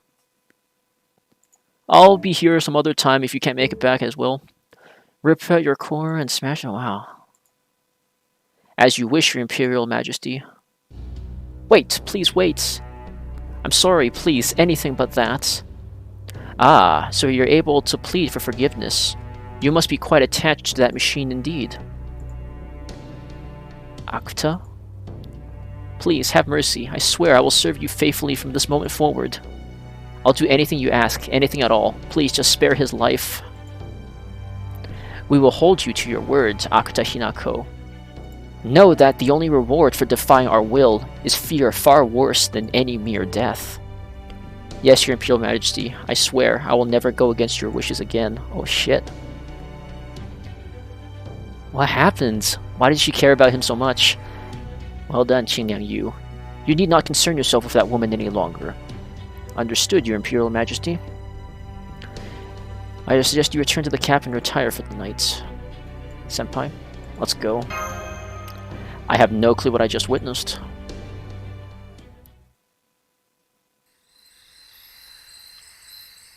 I must ask you once again. Yes. Who is this Shang Yu you speak of?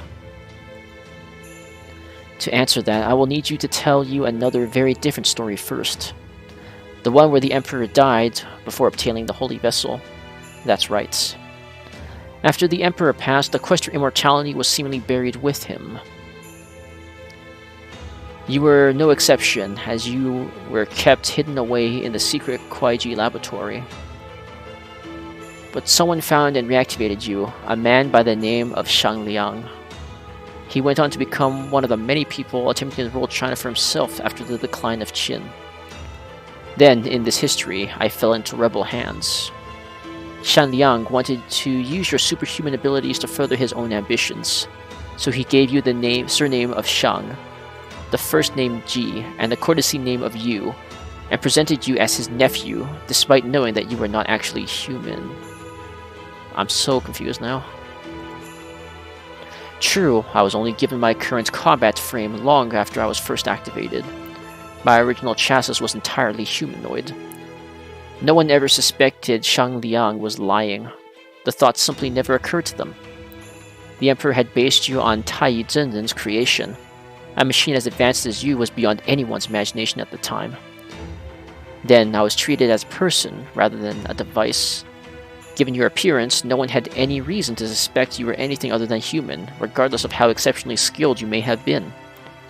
In time, future generations would come to know Shang Yu as one of China's greatest warriors. Yet none of them would ever know your true identity, nor how you were made. Ooh. Something is amiss with your claims. If this Shang Liang person kept my origins and the truth of my creation a secret, how did you come to learn the truth? Who are you, really? I am just a drifter. One who came to this Lostbelt solely to be reunited with you, my beloved Lord Shang Yu.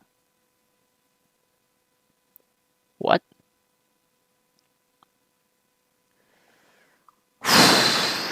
I am more confused than ever now.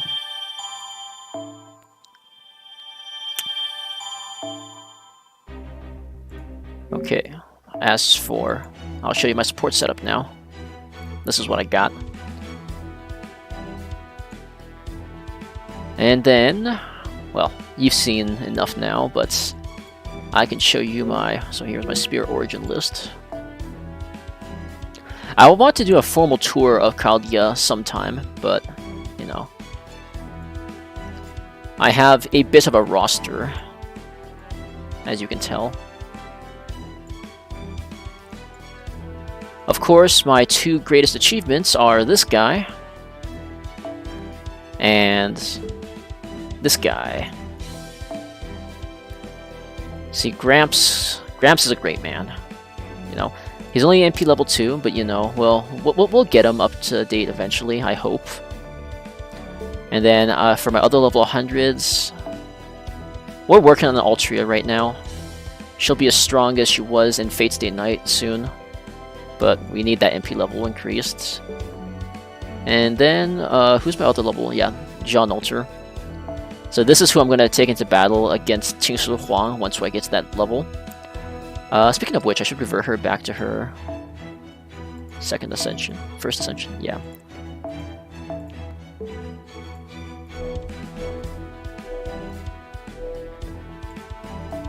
Before I forget, I need to do all that right now. Yeah, that's basically it. Now, I do remember that this is a free chapter. How many do I have? 4 Saint Coins. You know what? That means it's already time.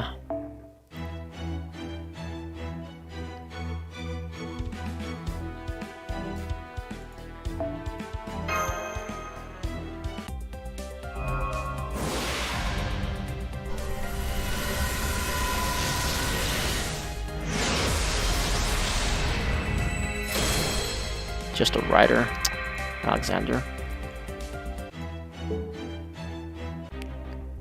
Alright, then we keep going.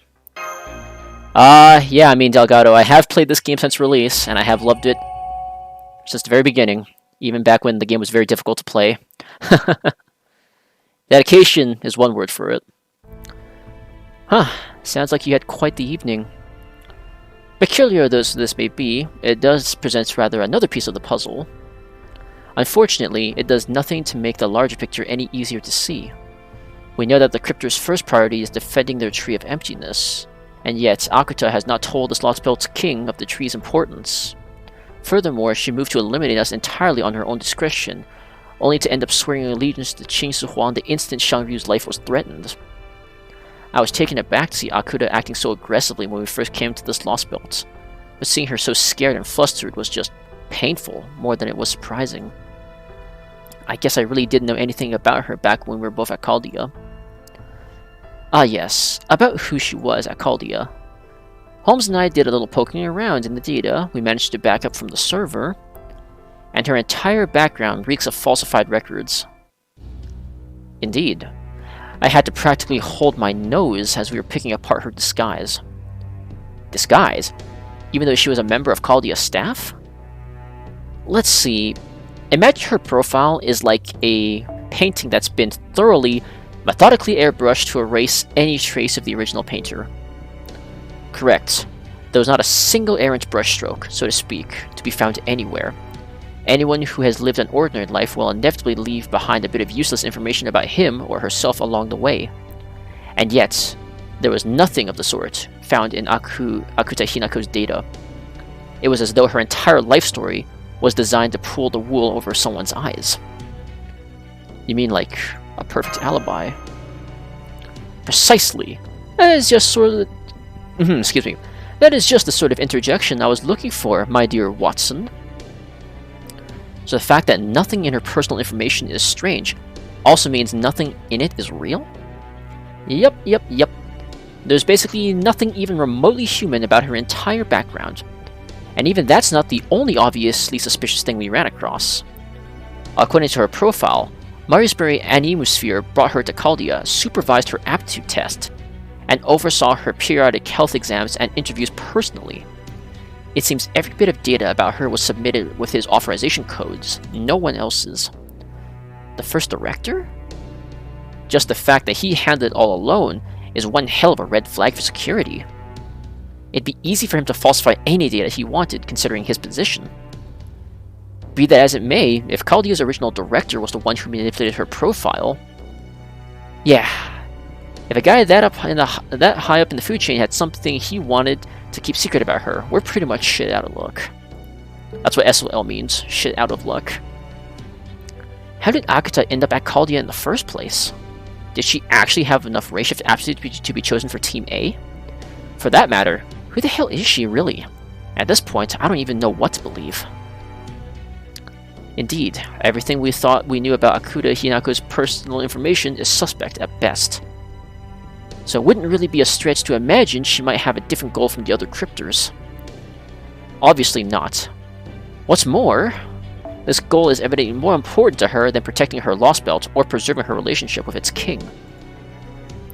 One might even think eliminating us would be her first priority, but as we've seen, even that is secondary compared to her concern for Shang Yu, another figure about whom we know next to nothing. It looks like that name only means anything to those of us from proper human history. In this Lostbelt, he appears to go by something else. I think he was called Kuaiji Zero. Kuaiji, Well, a quick database search suggests that area has some significance for Shang Yu. It's where his uncle, Shan Liang, started his revolt against the Qing Empire after the emperor died. You could say it's where Shang Yu began his career as a warrior. Regardless of who Shang Yu may be in this world, the fact remains that he belongs to this Lostbelt. So I cannot fathom why Akuta Hinako, who... Wait, what? Though nothing else we know about her is certain, comes from proper human history, would care so deeply about him to abandon her other goals. That one's pretty straightforward. She must have fallen in love with him at first sight. The more foolish the woman, the more likely she is to chuck everything away for such silly notions. Careful, Gordy. You're gonna lose any goodwill you may have built up with your female staff. Bah! The only women here are Lucia, Mash, and you, borderline Lolita. Well, I was certainly disappointed by what you said. Wait, really? Now, do try to stay on topic. We still have a mountain of problems that need solving. Oh, right. We still need to talk to the people who are going to be less than pleased about this.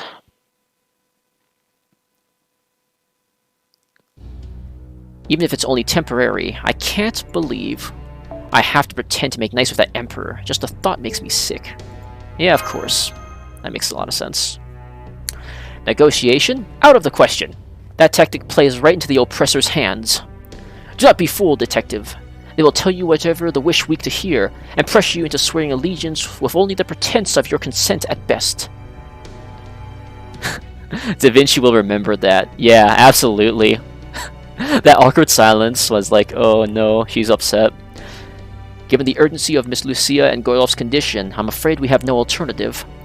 At a minimum, I would like to maintain our truce with Qing Shi Huang until Koyenskaya is securely in our custody. If we could prolong it until Akuta Hinako is out of the picture, so much the better. Whatever her reasons for doing so may be, Akuta Hinako remains fiercely determined to eradicate us. So much so that she tried to assassinate Miss Lucia in the dead of night against Qing Shi Huang's wishes. Obviously, Akuta and Qing Shi Huang aren't exactly BFFs at the moment, but we can't be sure that will last since there's still a lot we don't know about the relationship. There's every possibility that she may yet convince Qing Shi Huang to take her side in all of this. What about defeating Qing Shi Huang and cutting down the Tree of Emptiness before Musik and Master can fall victim to this accursed poison? Should it not be our first priority? Listen closely, Spartacus. At the moment, making an enemy out of all of the Empire will only lead to disaster. Right now, Koyenskaya is a wildcard who could wreak havoc no matter where she is or whose side she's on. If we don't have an antidote ready to go by the time we face off with Qing Shi Huang, it will be over before it begins. All the Emperor would have to do is kill Koyenskaya, and Miss Lucia would be saddled with the poison's deleterious effects for the rest of her life. Deleterious effects? I can't pronounce that word. Deleterious effects for the rest of her life. Let's not forget that my own life would be tragically shortened. Yes, ultimately, we need to destroy the Tree of Emptiness and erase this Lostbelt, and to do so, we will inevitably need to face and defeat Qing Shi Huang. So bear in mind that any amicable relations we have, that we appear to have now, are strictly temporary state of affairs. So you want us to pretend to be friends until we can at least attack when the Emperor least expects it, right? Yeah, that's fine. Hell, I used to ask Aggregate for advice with that sort of sneaky shit all the time. I refuse. Acquiescence is the first step to allegiance, and allegiance inevitably leads to subservience. My master must never side with oppression, but always rebel against it. She should rebel against pain, rebel against suffering, and ultimately triumph by rebelling against destiny. Get the goddamn stick out of your ass, would ya? We're playing the long game here, lunkhead. The important part is that we get to destroy the Empire in the end. So why don't you just think of all the rebelling you're gonna do later as the prize for all the restraint you gotta show now? I mean, you love repressing your own shit, right? Are you all truly willing to go along with this? Yeah, that was some very vulgar language from Mordred. When I tried to assassinate the Emperor before, I lost the moment I focused on something other than the killing itself. But I'm not the one leading the attack this time. I get that Lucia has her own way of fighting. Okay. Well, there's nothing I can do if you're going to plead at me with that helpless look on your face. I mean, you're just not realizing how hopeless your chances against Xiang Yu are, right? Spartacus doesn't look happy with this. I think it's getting stuffy in here with so many of us present. I think I'll step out for a bit of fresh air.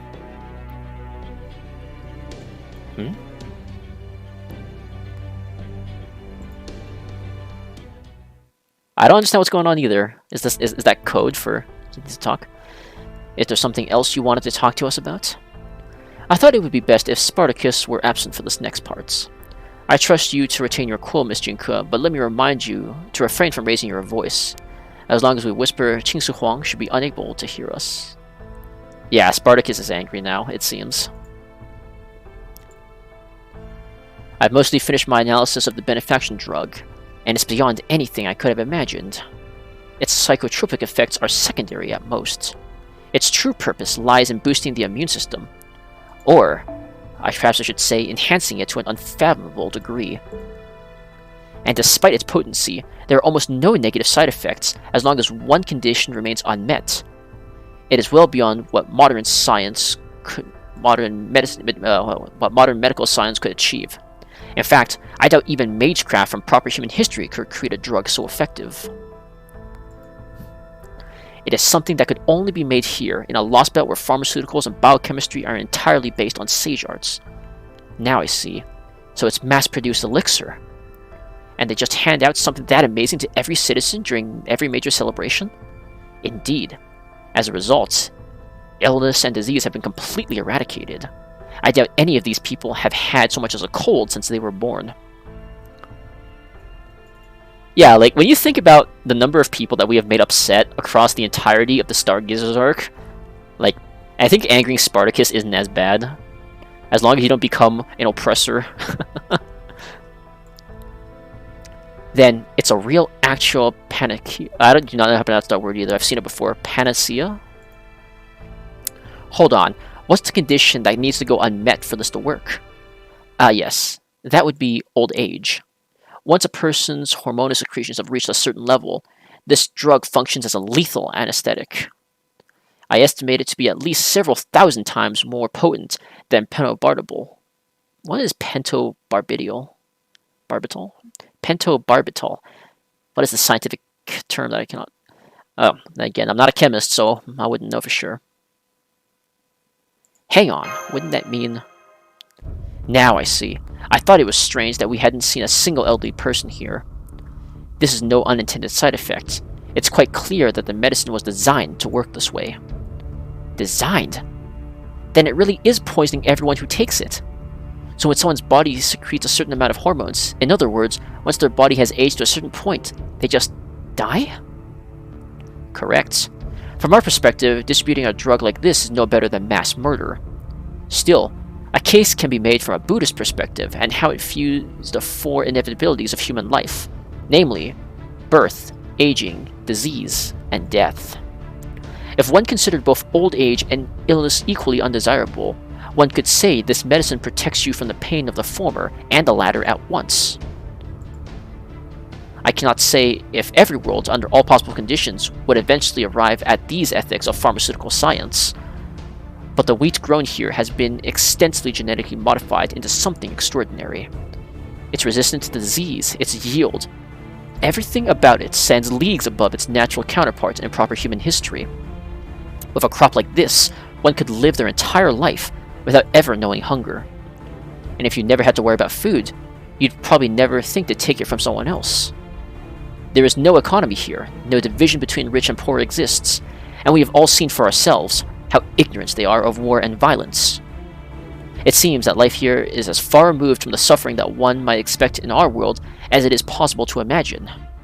And when their life has run its course, this drug puts them to sleep permanently, well before they can begin to feel the pain of old age. I dare say that, if nothing else. This world has done a frighteningly effective job at removing pain and suffering from people's lives. But that's no way for people to live. They're practically being kept as livestock. So this is how Qing Shi Huang, how the dictator decided to solve humanity's suffering. Makes sense. No way a leader who abandoned their own humanity would in turn treat their subjects like people. Okay, so I'm gonna stop right there for a moment. So this is like what the third save all of humanity plan by completely destroying their future thing. Like, if any of you guys have watched Fate Apocrypha, like where Amakusa Shiro tried to turn the human soul into like a physical incarnation or something, where like everyone would just never die, stop aging, have no disease. It's like you just completely eradicate the future of humanity, but you keep them alive. You had the Lion King's, she was going to store 200 pure souls inside Rongo Miniad so that humanity would never die out. And then Getia himself, who tried to incinerate human history to remove the concept of death. Like, it always comes back down to this. You know, like, it always leads to some sort of dystopian world of some sort. I mean, I guess I could say I'm not surprised, but, man, like, it just goes to show the more perfect you try to make the world, the worse it gets, right? As far as making a decision between this Lostbelt and proper human history, Spartacus claimed that we should fight to determine which should be allowed to survive. If hearing that gave you pause, I would urge you to give the matter more thought, keeping what you know now about this benefaction in mind. In this world, the definition of a happy human life is exceedingly simple. Yeah, the road to hell is paved with good intention. Like, that's really what it comes down to. I'm like, when you look at Qin Shi Huang as a ruler, it doesn't seem like he's doing this out of malice. Like, this is just what he decided to do. That's really scary too. Like, they said something about, like, the scariest oppressor is the one that thinks that they're doing the right thing for their people. Seeing as you will need to make this choice sooner or later, I think it is best I suspend my usual behavior in favor of full disclosure. Allow me to share with you some speculation. Do keep in mind, this is not a deduction, but rather a bit of conjecture on my part. Holmes. This relates solely to one question, namely, why did the Spirit Origin graph fail to work with this Lostbelt's ley line? You think it has something to do with this medicine? That may not be directly related, but it does support my current hypothesis. Heroic spirits have always been one side of Alaya, mankind's collective unconsciousness. They are defined foremost by their purpose, protecting humanity. While there may be many different methods and conditions involved in summoning servants, the one thing they all have in common, without exception, is responding to the summoner's prayer. However, if there was not a single person in the world who had the emphatic need. If there was not a single person who had the emphatic need to pray for something, and if such a world had flourished unabated for hundreds of years, right, then it wouldn't be at all surprising if that world lost its connection to the throne of heroes entirely. For that matter, there wouldn't even be any heroic spirits in that world, just like there aren't any here. After all, every hero who might be needed to fight someday, like Qingliang Yu, is still alive. So, this Lostbelt is a world that has no need for heroic spirits at all. Can you imagine a person wishing fervently for anything in a world free from hunger, pain, and suffering, Miss Kyrie-Light? I know I certainly cannot. Indeed, it only makes sense that servants would never appear in a world where no one wishes for anything. Like what Holmes just said right there is really ominous, because that, again, that basically just means that humanity's future has completely stagnated. There will be no more progress. People just live their lives, just do like whatever they want every day, and there's no more development, no more culture, no nothing, right? Which is a pretty scary thing when you think about it. Thanks for telling us this, Holmes. Whatever doubts I might have are gone now. I will do everything in my power to take Qin Shi Huang down and put an end to this disgusting regime. As long as I get there in the end, I don't care how far out of the way we have to go. So right now, let's focus on curing Lucia. Now that I know where we're going, I can wait as long as it takes. Thank you, Jinke. Oh boy. That was very depressing. Progress report. We should finish a complete scan of the vehicle's interior by morning. Good. Be careful not to overlook anything. Remember, the future of the Empire rests on your shoulders. Yes, ma'am. I'll go see how things are outside.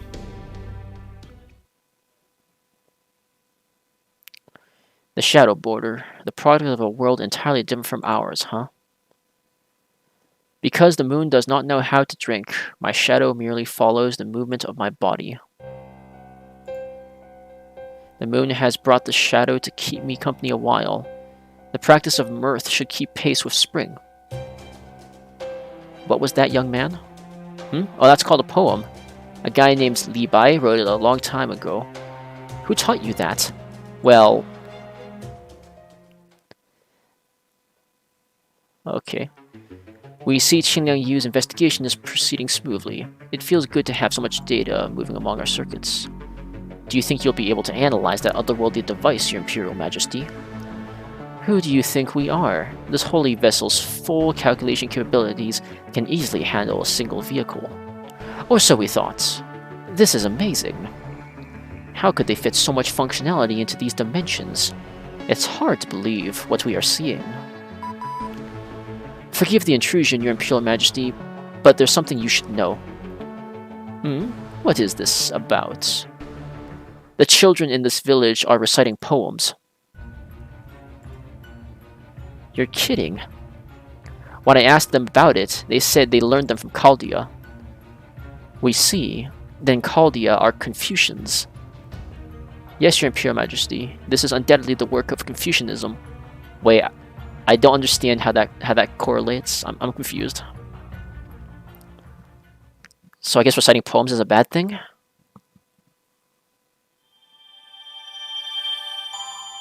I guess that's no good. And yeah, just as with last time, once I run out of natural AP, I'm just going to end the stream. It's been going on for a pretty long time anyways.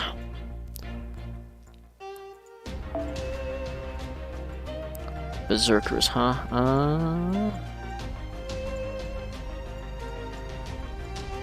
Berserker. Let's see, what if I...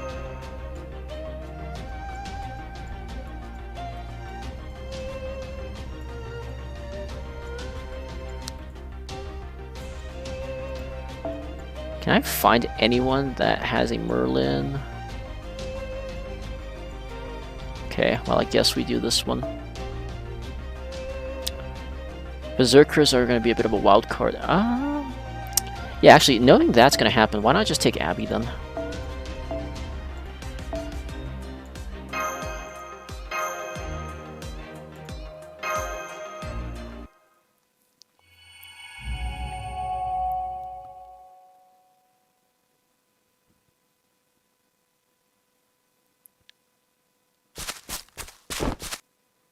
Emergency! Emergency! Spartacus is no longer with us. What? Ooh, everyone's surprised.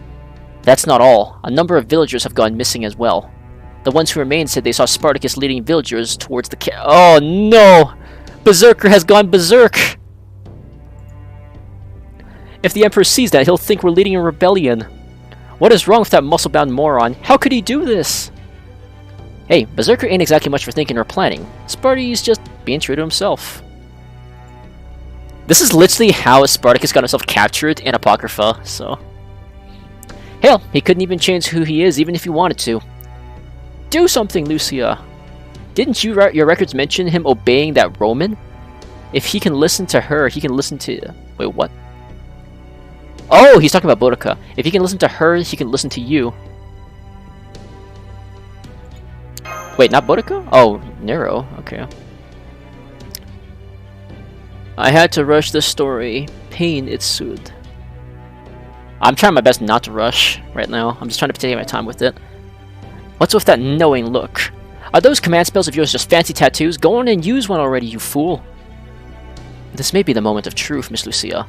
Forming a contract with an unruly berserker inevitably means using command spells to keep them in check. You may not care for that idea, but it is something you will need to come to terms with sooner or later. It is frankly miraculous you've come so far without ever having to force your servants to obey. I would like nothing more than to respect your wishes, but I'm afraid that... Hold up. Mordred. You're not going to make Sparty toe the line just by forcing him to stop with a command seal. All that'll do is just root him in place. So please, Master, whatever you do, don't use a command spell on him. If you do, he might end up forgetting his whole reason for leaving the throne to come here and help. I mean, I read everything, but it cost me. Oh. Yeah, like, this goes for a long time, you know? Like, the story. I was just gonna say, Mordred is surprisingly, how should I say, empathetic? Like, she doesn't feel like the same Mordred that I saw in the Apocrypha. Can you let me handle him, Master? I'm sure I can convince him to stop. How might that be? How'd you think? By beating the ever-living shit out of him. Oh. See, it's his legs and stuff that keep him going. As long as those are telling him to fight, he's not gonna stop for anything. I guess Mordred is just a berserker in the disguise of a saber, so that makes sense. So if we just hit him so hard that his knees give out, then he'll get through his thick skull, or knees, that the battle's over. Are you quite certain that would be better than a command spell? Positive. I give you the Mordred guarantee. She's more the FGO from London Camelot. Yeah, like the thing is that like you can tell that Mordred's like really matured out by the time you see her in like Camelot and London, so I guess. I'm not used to it though. Like I'm really used to Mordred being bratty, so I confess that even I cannot see the logic here. What do you think, Miss Lucia? This is ultimately your decision to make. Obviously, we don't have a choice. I'm counting on you, Mordred. Hell yeah, don't worry. I've got this. I will go with you. I think I may be partly to blame for the villagers' decisions to join him. Truthfully, yes. I honestly kind of envy him getting to materialize as a berserker. Because he can throw caution to the wind and do whatever he feels like in a given moment? Nope. Because even though he's a berserker, he's got such a good master. As a heroic spirit myself, I can't help but feel a little jealous at that. No, it's all. Hold down the fort. The border is our lifeline here, so make sure you don't let anything happen to it. Leave it to me. I await your return. Let's go bring Spartacus and the villagers back. Oh. What happens? Hey Spartacus, are you sure about this? I thought we weren't supposed to leave our village's fields. Yes, I am sure. No system, no ethics, no laws can ever stop one from walking about freely. One's path always lies ahead of wherever your own 2 feet take you. My party sucks right now, but I managed to beat this level. Hey, I mean, you know what? Like that's a pretty small price to pay for clearing a whole Lostbelt, you know? Like I remember there were times where I literally just could not beat bosses, even with command seals and stuff, so St. Quartz was the only way, right? That was a long time ago for me, but like, I've never forgotten the pain. As long as you get through it and enjoy the story, I think it's fine. I'm never gonna forget the pain of Camelot, though. That was just, ugh, I never want to play through that singularity again. I don't know. We were taught that Heavenly Emperor gave us those fields as a gift of love. If the authorities wish to call their oppression love, then it is only right you return their love in the form of rebellion. I don't think I understand. No matter, you will come to understand as we continue our walk. Now, to the oppressor's capital! The capital where Heavenly Emperor lives, huh? Come to think of it, I heard it's got something called art. Art? Is that anything like those poems Jinku's been sharing with us? I want to hear lots more poems, and I want to see what the capital looks like too. Well said. Then let us be on our way, singing songs of liberation all the while. See, like, okay, now you see, like, because Spartacus is like the people have become curious, right? Which is something that they haven't experienced or felt before. So, I guess I don't know. It's sort of heartwarming to see Spartacus leading them like this. Grandpa Hassan and Merlin don't have many supports. Yeah, makes sense. Okay, I mean, if you could stomach not using command seals, I guess. But I've become so frustrated sometimes that command seals just become the only option. There are certain challenge quests that if I'm allowed to use command seals, I will just use command seals. So, hold it! Did you really think we were gonna let you do this, you freaking dumbass? Don't you think it was a touch rude to just wander off without so much as a goodbye? If this is the antidote for Lucia that concerns you, okay. Rest assured I will bring it back after seeing those responsible brought to justice. If you doubt that I am doing the right thing, then merely sit and await my return. I must give this Qingsu Huang oppressor the firm embrace he deserves. I already know the Emperor is at Xingyang. All that remains now is to continue onward until I reach this great oppressor. Please stop this, Spartacus. I can understand why you have doubts, Master Lucia. After all, you have yet to attain real strength for yourself. All the more reason I must go, to show by example what true justice is. As such, I will not hesitate to crush anything that stands in my way with true rebellious love. Yep, I knew it. He ain't gonna listen to a word we say. Yep, time for my genius plan. If he won't listen to reason, we'll just have to beat it into him. Come on, Spartacus, let's you and me hash things out. Actually? I mean, okay, I guess my team wasn't very strong back when I fought Geisha. Like, my strongest servant back then was Kintoki, like the Berserker, like Sakata Kintoki. So I did not have a good time.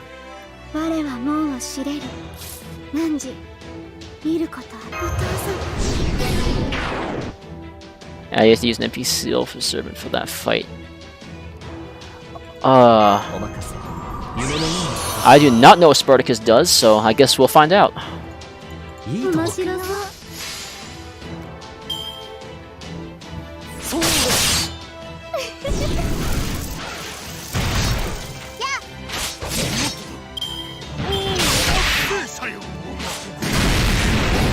As long as he doesn't turn into like the G virus thing, I guess we'll be all good. I have never forgotten Dr. Roman. He will be back. Mark my words. Alright, Abby. Tentacle time.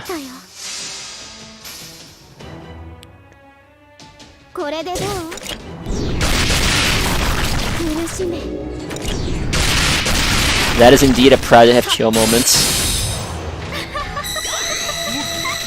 Nope, I just stream my rolls more. Now I think about it. Oh no. Do I just... Yeah, I just do it right now. Because I might not get a chance to do it again.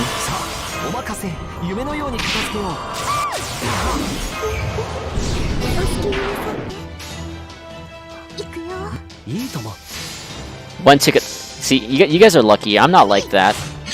I mean, I guess I got whatchamacallit. I got Tamamo Lancer and Ilya Kasparov tickets. But that was a long time ago. So, ooh. What do I do? Let's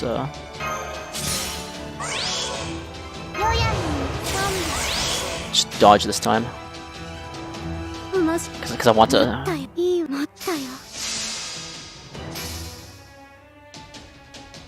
Anastasia? Yeah, I guess Anastasia does look nice. Can't deny that. Oh my god, not a single crit. I cry.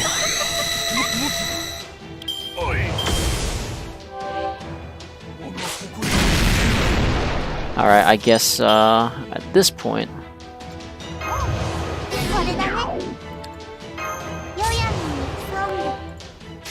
I guess we just let Jack do her thing.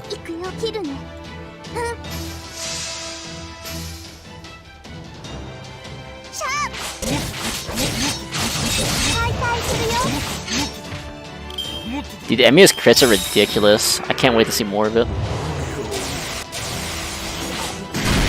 Oh no. He has become an oppressor.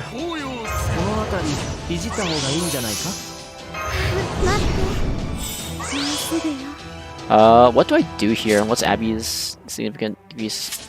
I can't save anyone. That's a problem.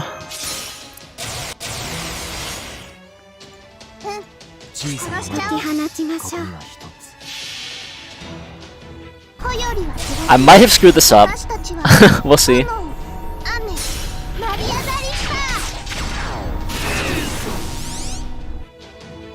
Yeah, I might have really screwed this up because I can't save anyone.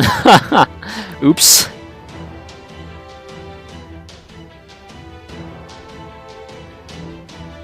Wait, what? Yep, dead. There we go.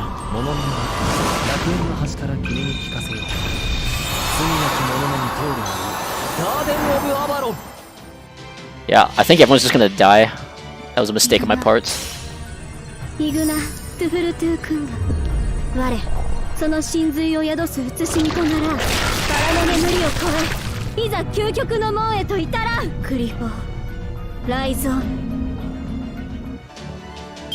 Oh my god, he's barely alive! And now he's gonna kill me. There goes everyone. Oh hey, Abby lived! I mean, she's gonna die now, I guess. Oh no, she lived. Okay, sweet, she lived! Abigail, tanky monster. Oh my god.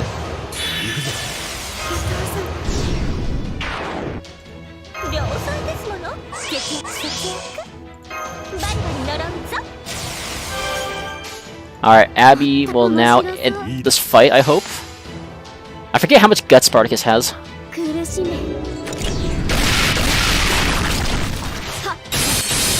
1, okay. As for number 5, you talk about support for John Alter. Obviously, the best support is Merlin, but if you don't have Merlin and you have to go for budget options, anyone who can feed her crit stars is really important. So that is if you're playing her crit based, right? So you're looking at I usually go for Hans. He's pretty good, as Zugo said. So what else? Right now, Hans is the only one that comes to my mind. If you're looking for budget solutions, I mean waiver, but like again, not budget. There's no. I guess there's Helena if you need a 4-star caster, but it's tough. So Jiang Yi Field. I guess we're fighting him again. Oh boy.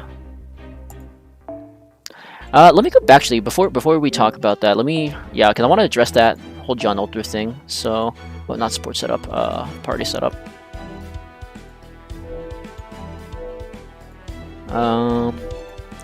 Like ideally, if I were ideally if I were to build a John Ulter team, like I'll show you what I do. I have some sort of bond level, so. Obviously, we need to have Jean Alter herself. Like, that's not a surprise there. Craft essence I use is... Where is it? This should be under my favorites. I use this. You can also use Conversation on the Hot Sands, which is another one that I like. I'll show you what that one is. This one. So, I have never been able to get another copy of this. This is also pretty nice, though. This goes along with her skills, but... So I would normally go with that. And then, so support, this would probably just be Merlin. Because I have the luxury of having Waver, I also use Waver, there's Hans, and Nero Bride. Nero Bride just works as a good support for anyone, and then I have Mashback Cleanup. So then the craft essence choices are obviously like this. And this, and whatever I can afford. Usually Mash can't take much, so I just give her, where is it? I give her this, Volume Hydrognium, just three times invulnerability, because you're probably just using her as a taunter to begin with. And then this will probably work for whatever you need. In the absence of that, though, because my Shakespeare is not leveled, so... Let's see, what else do we got here? Oh, I'm having so much bond level, I shouldn't do that. Rarity. In terms of low rarity servants in 4 stars, you can replace them with Blavatsky. Helena Blavatsky is pretty good, especially when you have these skills. Like she just works as a general support for anyone. You have, I mean, in terms of 4-star options, you don't really have much. Like you can just build you can just use a star generator because she'll always need more stars, and you got to feed them something. I mean, when it comes down to it, though, Shakespeare... I guess there's Mozart, if you have, like, a one-time use for this thing. The 3rd skill, but he's more of an arts crit support, so I wouldn't really recommend it.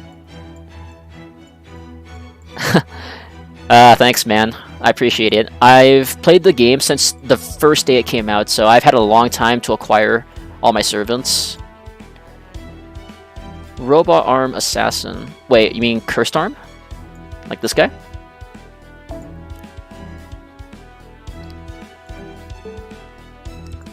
I guess that could work too. Like the reason why I don't use servants like that is because I have 2030s and like I have crit star generators, so I don't really care.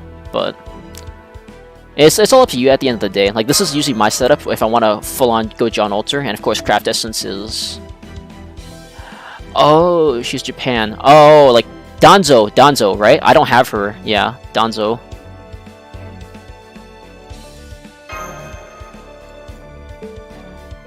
Okay. Let's see. Oh, but if I do this now, that means I have to quit when. Okay, you know what?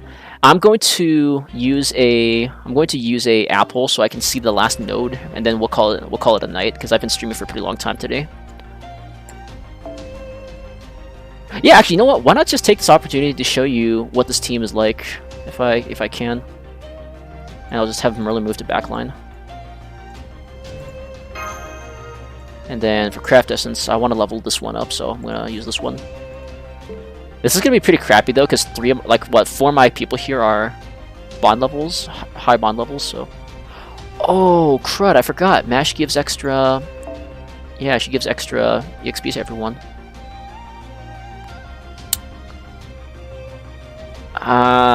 Okay.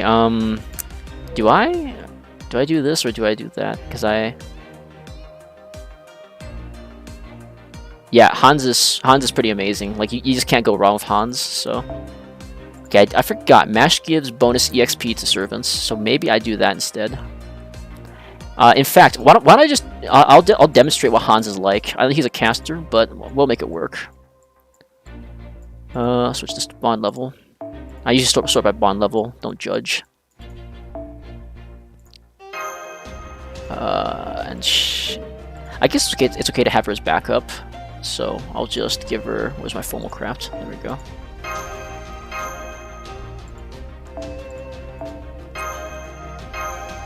So yeah, this is what that setup would look like, and we have a support Merlin like this. Let's give this a try.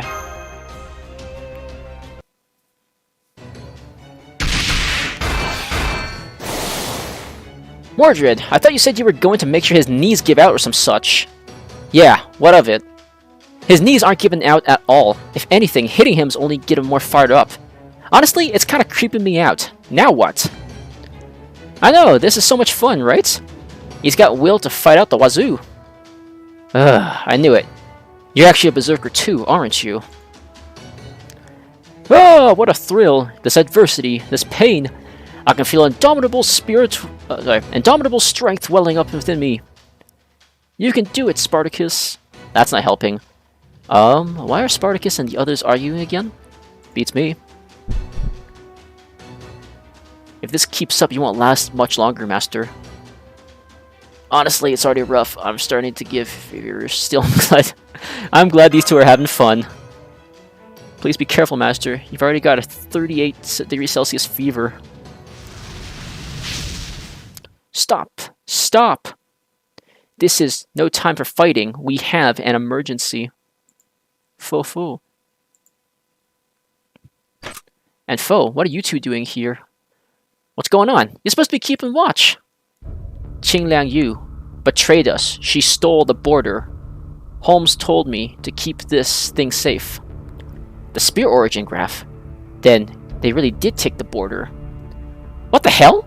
You just let them waltz in and steal our home base? How could you let this happen? Stop it, Mordred. Nota wanted to stay and fight just as much as you would have. But Holmes decided it was more important to make sure the spear origin graph stayed with Lucia. Oh boy. That's no good. Yeah, number 5. I will try to stream a bit more often, depending on how things go out. I don't usually do streams. Like, if you look at my channel, most of me is just doing FGO videos, so... But I'll try to stream a bit more. Indeed, I imagine the enemy must have used the Shadow Border itself as a shield. A common tactic of oppressors to respond to rebellion is destroying what the rebels wish to protect. The hell are you being so calm for? I thought you were all worked up. Unfortunately, we can't use the spear origin graph by itself in this Lostbelt. Without the land's ley lines responding, there just isn't enough electricity to power it. I'm afraid not. Losing the border really is a tremendous blow. Even Da Vinci's tricks had to be performed inside it to work. Qing Shi Huang, can you hear me? We can.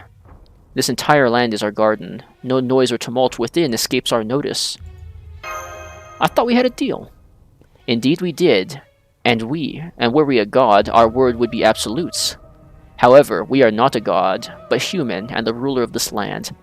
It is only natural that we would value our nation over a bargain. Thus, now that we know you are a threat to our people, we have no compunctions about taking your shadow border and wiping all of you out. A threat? What do you mean? Did we do something to the villagers? We see, so you are either oblivious or unconstrained. Then you lot are disciples of Confucius. Ah, now I get it. 2,200 years later, and you haven't changed a bit. No. If anything, you've gotten worse. What do you mean, Jinke? Qing Shi Huang's mad that I went around teaching people to read and write. That's why we're getting slapped with the Confucian label. Confucians? Confucianism is all about 5 virtues. Justice, courtesy, wisdom, knowledge, and benevolence. It extols poetry, manners, and entertainment. And Qing Shi Huang, tyrant that the emperor is, hates everything about it. Our people live their lives in blissful ignorance. You and your Confucianism have led them astray. Confucianism is a malignant disease, and you its epicenter.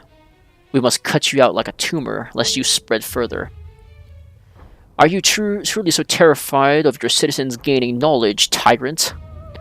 Knowledge needs to doubt. Once people are trapped by such delusions, they inevitably begin comparing themselves to others and resent the world itself. Without such wicked individual egotism, this world can be paradise everlasting. It is through ignorance that our people live their lives in peace and health. And you, arrogant Confucians, would knowingly go about ruining that. So what? You want to keep your people from learning anything so it's easier to rule them? Why should we give two shits about that? Confucians run rampant in your world. How long has it ever remained peaceful? Humans who gain knowledge inevitably come to believe they are better than everyone else, which only leads to war, and all that creates is grief and sorrow. That is why such worlds cry out in agony as to create a counterforce in the form of heroic spirits. We shiver just imagining such a hell. I feel like chump change looking at the summoning odds. Just to take a quick detour from my narration, I think 200 is like a 60% chance. I don't know for sure. I'd have to do the math again over, but like you have like a 60, not even actually, I think you need like 300 for 60% chance. But it's like, the odds are not in your favor with 200 Saint Quartz. Do you disagree? Go on then. Tell us how your world is so wonderful and the way people from all walks of life can share in the mutual bonds of misery. We suppose we could have tricked you out of your shadow border through more cunning means, but our disgust got the better of us. We must obliterate you and ensure that no trace is left behind. Shang Yu. Oh, he's come back. Kuaiji Zero, we have new orders for you. Destroy every last one of the Confucians. Hey, Lucia. Should I apologize to you for taking pity on these people? Maybe it wasn't the best move, but it wasn't wrong either. That's exactly the path we've made for ourselves. We owe up to our mistakes, and we do our best to make them right. That means we can compromise and even forgive each other. And that is the one thing this world will never ever have. Okay, so now we got ourselves another tough fight. And everything was going so well too.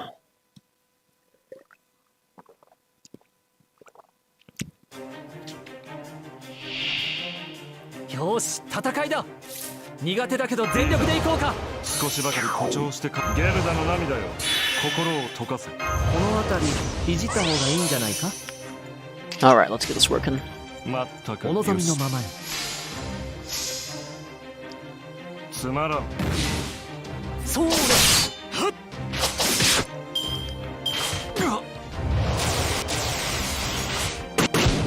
Ouchies. Oh, that's unfortunate. Just in case he dies. 少しばかり誇張して書いてやるもう締め切りかおのしかない Full command seals, you say? Oh no. This better not go into spoiler territory, my friend.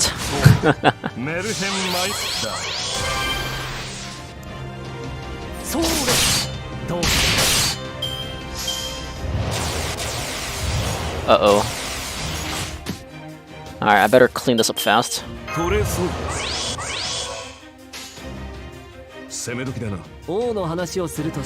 Okay, just gameplay? Alright, making sure. Come on, Garden of Avalon.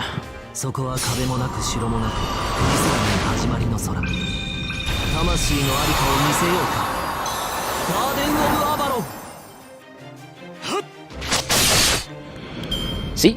You know what? Was it Delgado who said, you know, the Emiya crits really helped? I agree. They help a ton.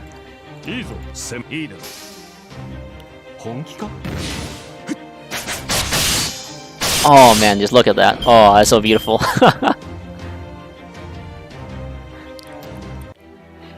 Hey man, if you've ever seen me do challenge quests, that's all I do. I bring I bring casters to a rider node and pray that they don't die before I get to get all my buffs out. That's just the way it is. Alright, let's do this. It's time for some unlimited blade works.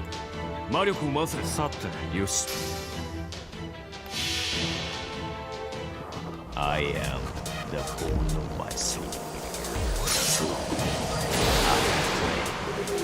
Only made once.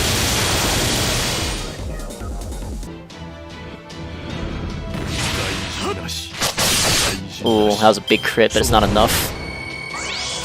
Oh, what? He has an invade. Oh, he's holding out on me. Ooh. Hans! What can I do?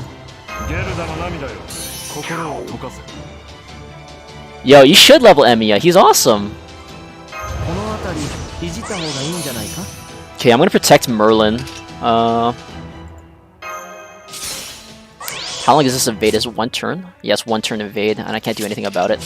That really sucks. I guess my crit stars go to waste. I'll make more.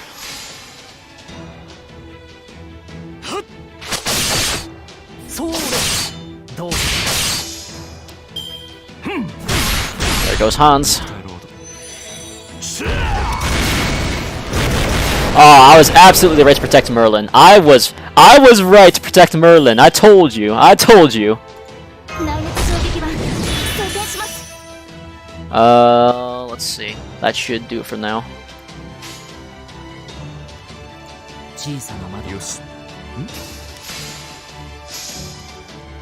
Right? Like, you know what? Everyone, like, if you roll all these awesome servants, but you don't have enough embers and materials to level them, it's all just pointless in the end anyways, right? Like, the only time I get to level all the servants I want is during Christmas events and stuff like that. Because that's when there's a lot of materials. Oh no! He's gonna die. Oh, there goes Mash. Oh no, there goes Mash. I think I might have misplayed that. I might have misplayed. That's really bad.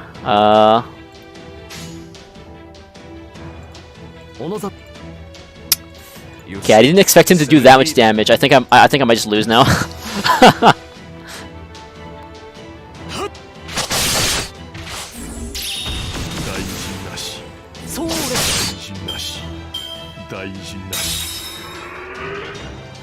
Okay, thank God. Oof.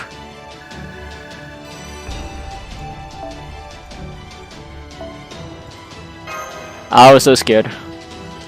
Yeah, Narrowfest, Guildfest, and Christmas. Like, actually, I farmed like most of the materials I needed from Guildfest. Like, that was where I got the vast majority of my materials. Data update. Ugh.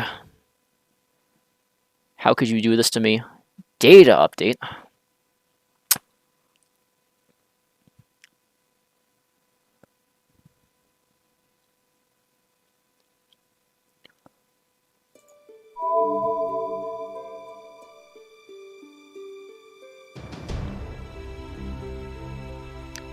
Alright, what do we got? What do we got? Oh, just login bonuses, eh? Alright. So this is going to be the last mission I do today, and then we're just going to call it an end for the stream. I'll try to pick this up some other time. Frequently mute audio and MPs. I mean, it used to, like, back when the game first came out, but not anymore. You still have a problem like that? That's a little sus. Oh boy. So what do I do now? Do I switch strategies, or do I just... I see riders and sabers. And berserkers. Okay, so if I take a caster in here, I'm actually just asking to die. What do I do? Oh, shoot.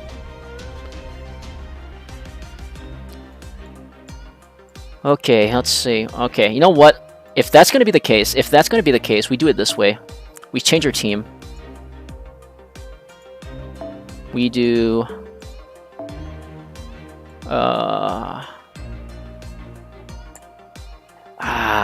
Who do we try this with, though?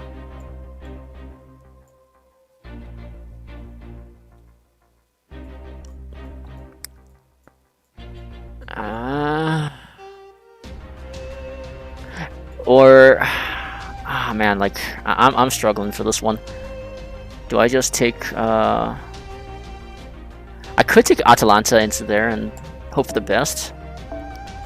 Let's try that. Let's try for the best with Atalanta. And as for craft distances, In terms of craft essences, I don't think there's much I can do, so let's just go with that. And we've got my 3 taunters in the backs for the back cleanup. And then...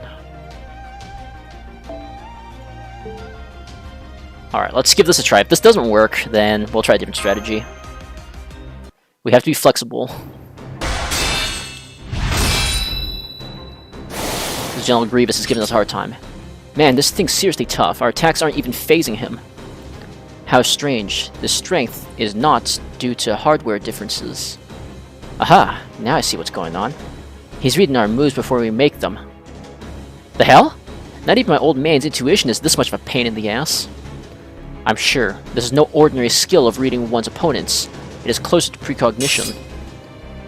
I calculate that your destruction is inevitable. Resign yourself, barbarians. Bullshit. If you could really see the future, you'd know there's no way in hell that we'd ever give up without a fight. Indeed, that is why I predict you will soon face further hardships. Whoa, what now? Allow me to assist you, Lord Xiangyu. Prince of Lanling. Akta, you're here too?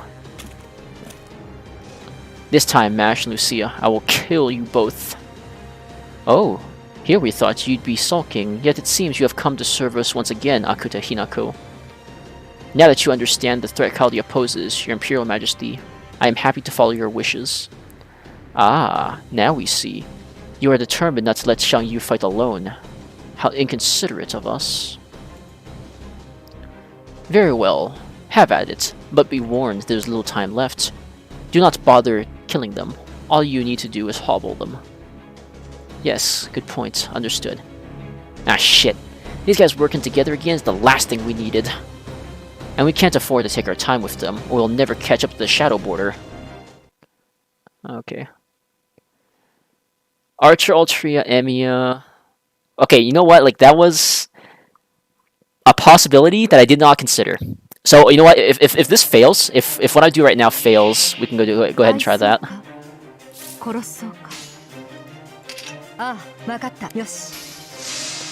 Depending on how long Scotty lives, because if Scotty dies really fast, then I cry.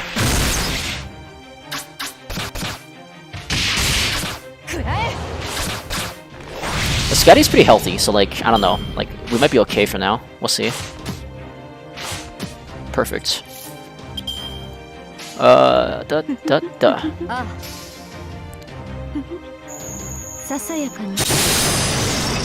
Time restraints. Saber Lily, Rider Ishtar.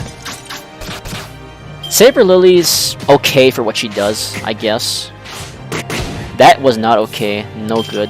I can't use my thing, can I? Alright.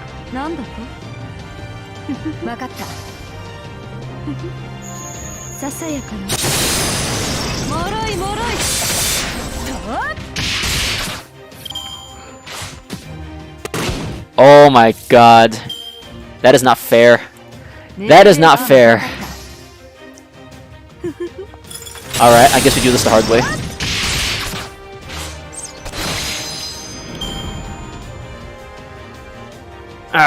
Alright. Fine, you forced my hand. I'll grant you that.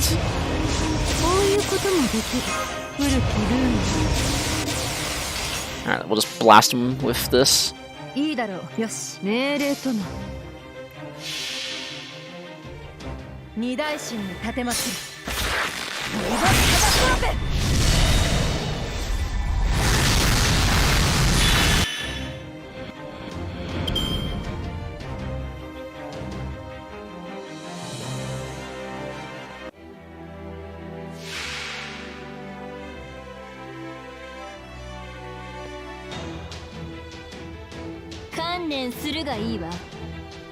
Oh, so she can help, eh? That sucks.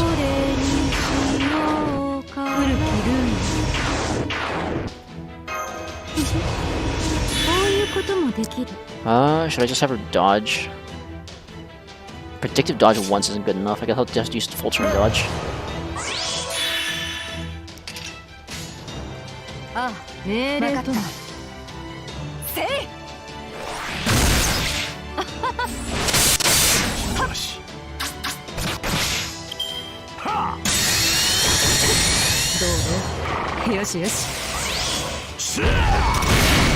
Alright, that was a good call. And now, I just need to make sure this guy gets hit.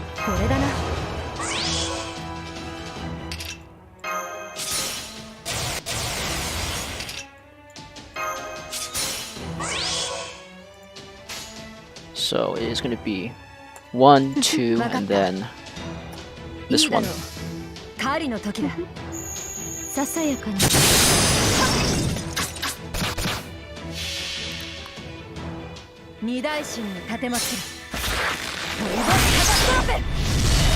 If we talk about good welfare servants, Kuro and Kintuki Rider are really good. Just as an example.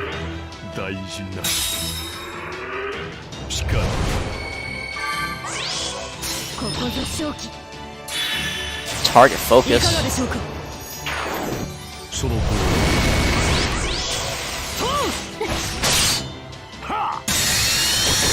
Oh, sweet.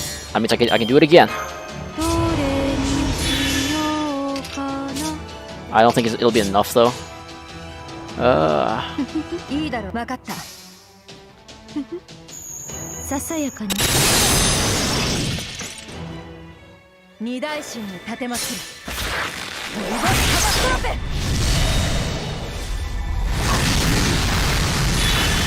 Shiki? Yeah, Shiki's pretty good too.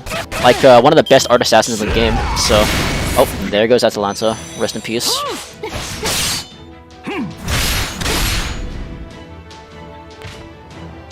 Alright, I guess at this point, survival of the fittest, every man for themselves.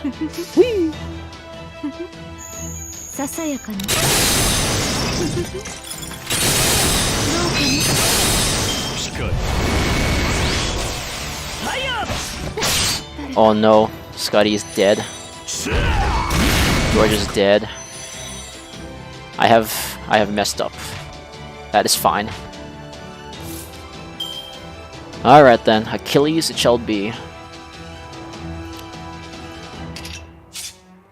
I'll have them target MASH actually. And then...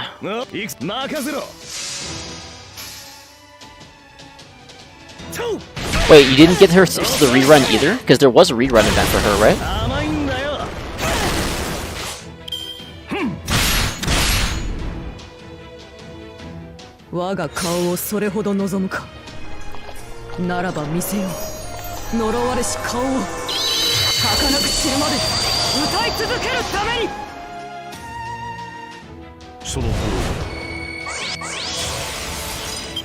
Alright, how do I play this now? This is really awkward.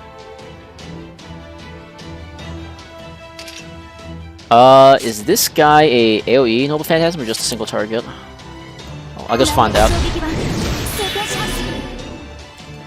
We'll find out soon enough.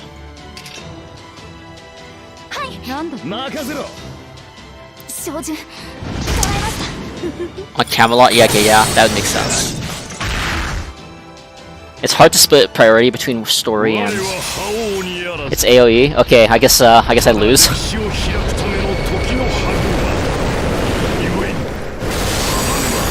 Yeah. There goes Scotty. Rest in peace.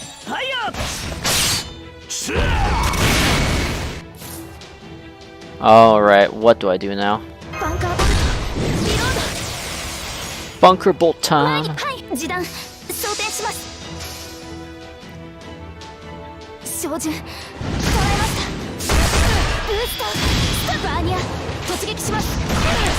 No! Are you for real? Alright then.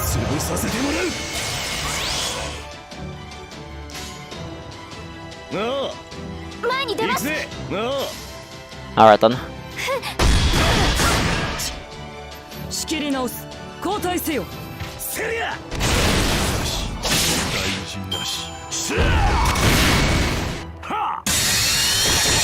There goes MASH. Can I beat him with just Achilles? I don't know. We'll see.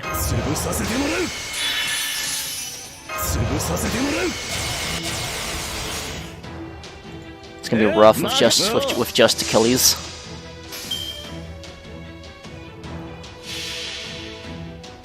サントスダリウスペアロス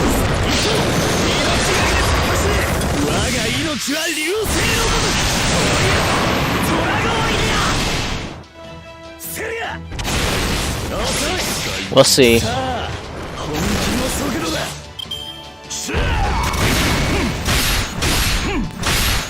Oh man, this is gonna be close. Alright, it's okay. We have it's Achilles though. He's really freaking strong. 行くぜおう行くぜトウさあ本気の速度だ大事なししか Now I die. There I go. Alright.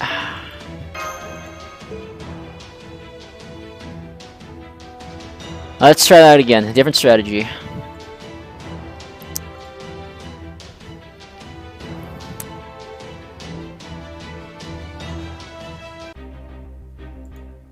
Okay, I'll see some bronze apples for that. I am upset. I am very upset. How do we do this? Okay, instead of using the strategy that I had last time, I'm going to change it up a bit. I'm going to...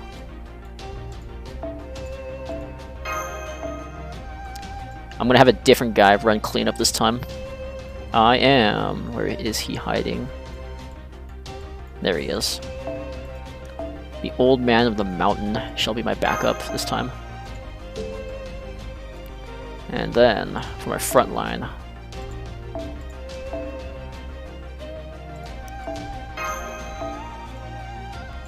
we are going to do things slightly differently. Actually, you know what? Instead of him, do I have enough cost to... Yeah, I have enough cost to waver.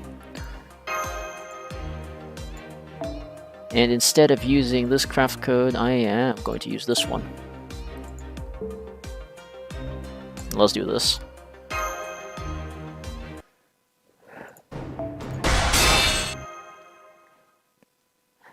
The value of a leveled King Hassan cannot be understated. I have used him for so many crazy things that I can hardly believe it sometimes.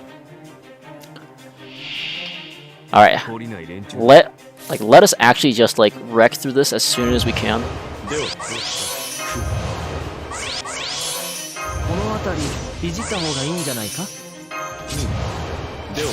Skills will probably be off cooldown by the time I'm done here, so I don't mind.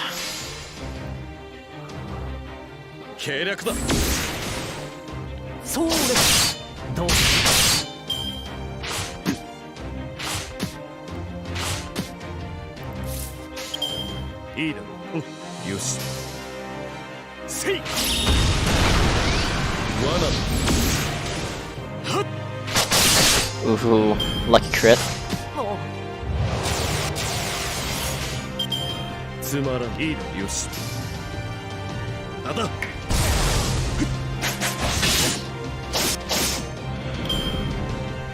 Alright, so 3 turns, that means 2 turns before skills come off cooldown, I think. So, what I can do is just hit him with Garden of Avalon.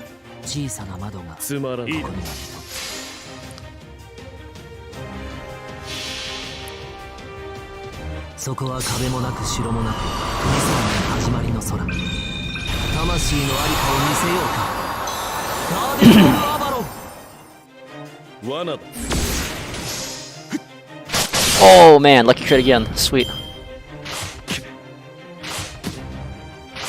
Oh, they're bullying Waver. How dare they? I'll end their lives.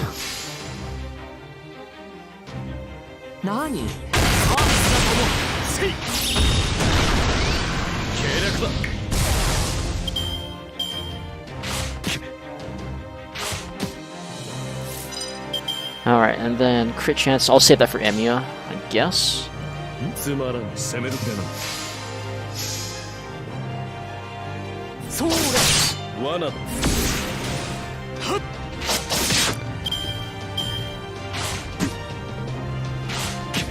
Man, Waver is just taking so many hits. That's not fair. What should I do here? Doesn't really matter, I guess. Alright, now here's where the real trick comes.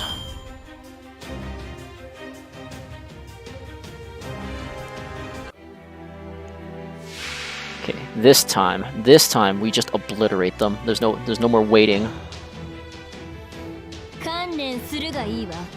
Elmaloy? Yeah, he's actually one of the best casters in the game. Like, his abilities are really helpful. He charges skill gauge.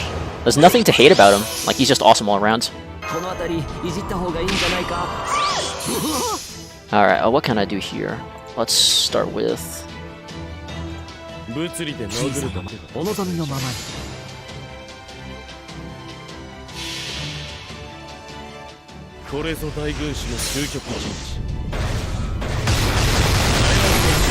Alright, as long as it stuns one of them, I'm good. And then I can just rip into them next turn.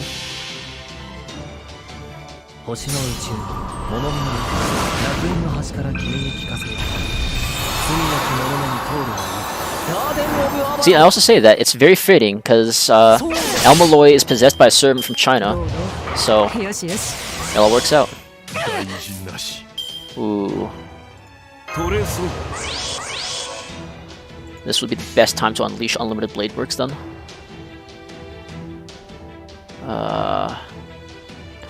Actually, would it be? I think I can just get away from doing this. And then I just go hit Buster.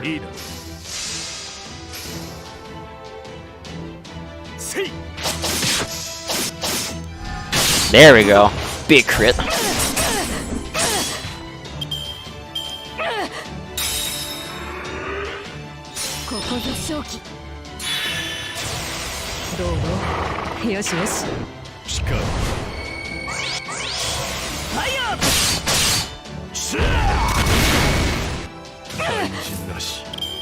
Alright, now we do this. Oh wait, I'll hold off on that one. He doesn't need to use that buff yet.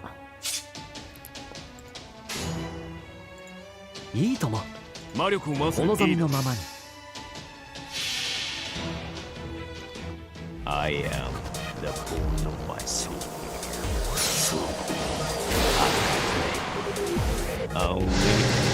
Yeah, they don't really seem to have a lot of rate up banners, so I guess I do feel bad about that. Oh, I just straight up killed him. All right.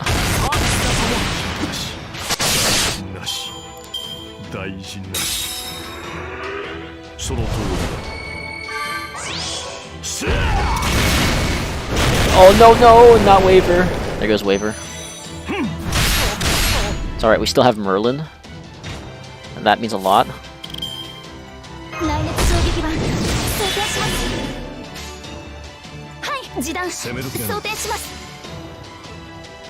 What's the drop rate of bells? I actually don't know. I haven't tried farming them yet, I'm afraid.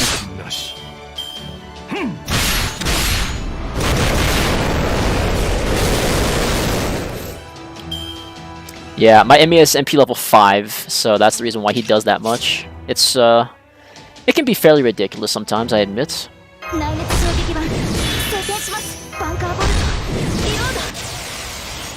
Alright, Mash's turn for damage.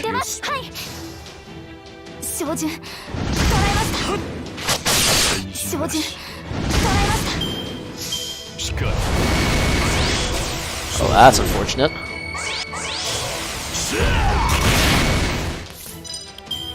It's alright, that's what we got this for.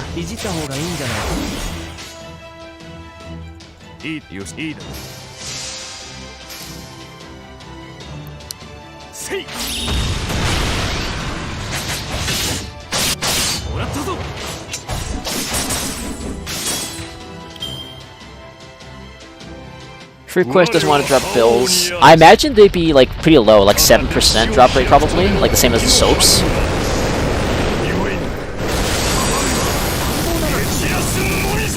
Santa Quetzalcoatl. Yes, it should be. I believe. Ooh, is this the opportunity? What does Mold Camelot do? It's damage cut. Okay, I don't need it yet then. For now, it is.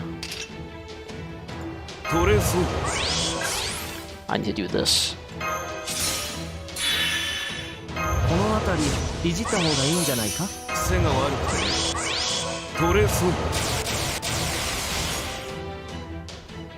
魔力を回せ。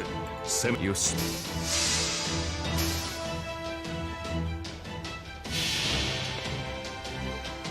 I am the cont of my soul. Unlimited blade walk.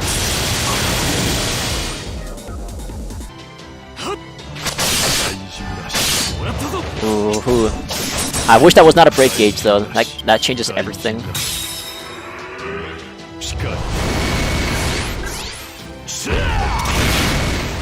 No, leave Mash alone. How could you? You monster.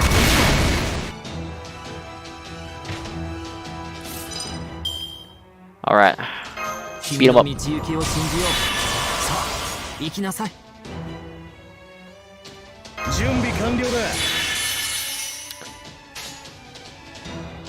いいだろう。攻め時だな。行くぜ。せい。 Oh, never mind. Was not necessary. いやー、お前さんも We got him. We got him. We got him. We got him. だったらまた戦おうぜ。 King Hassan was not needed this time.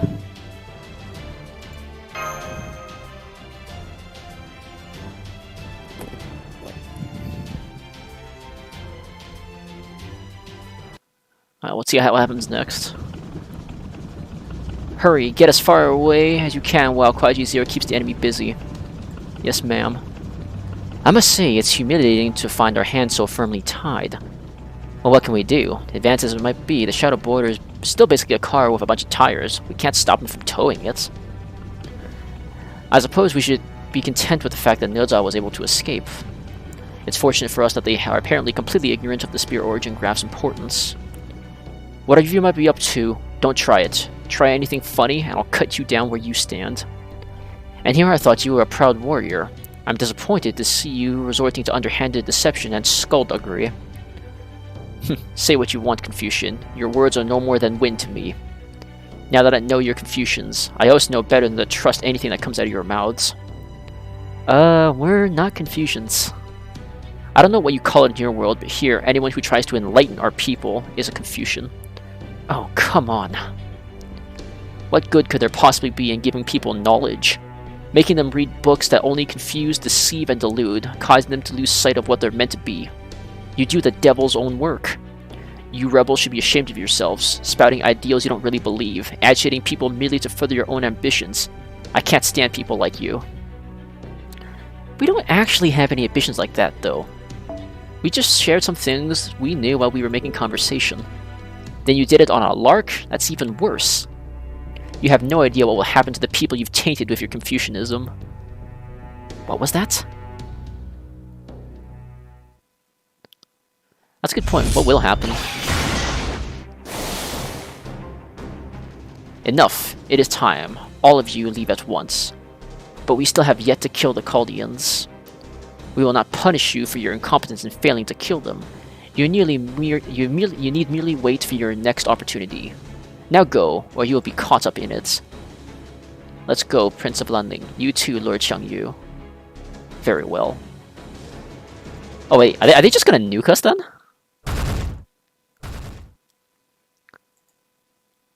What the hell? Why'd they all run off like that? I don't like this. The oppressor is up to something. Reviewing communications. There is little time left. I wonder. There's only one reason for the Emperor to order retreat now. Qing Shi Huang is about to unleash an indiscriminate attack. I bet it'll wipe out the entire area. Very good. Since you have figured out this much, we shall tell you what is about to happen. We have just released a payload from our Great Wall and altered its trajectory. It will strike your location in approximately 3 minutes. Are you freaking nuts, you overgrown tin can? You'd really kill your own people just to get to us? Do not think so much of yourselves. You have it quite backwards. We only ordered our soldiers to cripple you in order that you might also be caught in the blast radius as an added bonus of sorts. Then you did this explicitly to destroy the village. It is what must be done to rid our lands of Confucianism. Now that enlightenment has begun to spread among the people here, we are left with no choice but to nip it in the bud. Accursed tyrant! Have you so little regard for the lives of your own citizens? Silence! This land is our flesh. Its people our blood. You could never understand the pain such an action causes us. But now that it has been infected with Confucianism, we have no choice but to carve out this piece of our flesh before the poison spreads. I sort of see his logic there, but still. So this is Qingshi Huang. Flee if you wish, but it is too late for the people of this village. Once you have turned tail and fled, be our guest to turn back and witness the destruction your Confucianism has wrought. Damn it! This bastard's crazier than I thought. I never expected murdering the Empire's own citizens to be more important than killing us.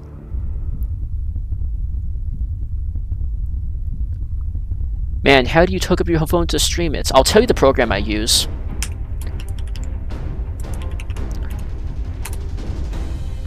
So you just use this and you should be able to stream your phone. There it is now. It's so massive. When it hits, I don't think there'll be anything... Is this where Spartacus does his thing? What is that? Ah, an evil star. Most glorious and majestic heavenly emperor must be furious. So the rumors about stars falling on villages that reject the emperor's blessings were true? This can't be happening. Why would heavenly emperor be so furious? Was it wrong of us to recite poems? Was it wrong of us to try and go to the capital? No, none of you did anything wrong. You followed your dreams in search of freedom as anyone would. I see. Now I understand. So this is why I was summoned to this land. It was also that I could strike back against this great oppression. Spartacus? Lucia, you have yet to become an oppressor. Now is the time for you to demonstrate your authority. What do you want me to do? Use a command spell on me. Use it and say only one word. Jump. Now I get it. Crying warmonger. What'd you just say? We'd normally have no way to defend against or destroy something as utterly destructive as a meteor strike, but Spartacus's noble phantasm changes to match what he's up against. The more powerful the attack, the stronger his resulting counterattack will be there. Oh, yeah. If he can do that in the air, but just before the meteor has a chance to strike, he might just be able to destroy it before it hits the ground. Whoa, wait a damn minute. Are you suggesting he fly up there and let that thing hit him? Not to worry. Such tremendous adversity is perfect for showing off the strength of my rebellion. You can't! That'll completely annihilate your spear origin. We won't know till I've tried. Oh man, Sparty, what a man. We don't have long before that wicked star arrives. Oh, he's gonna jump, Spartacus. Oh boy.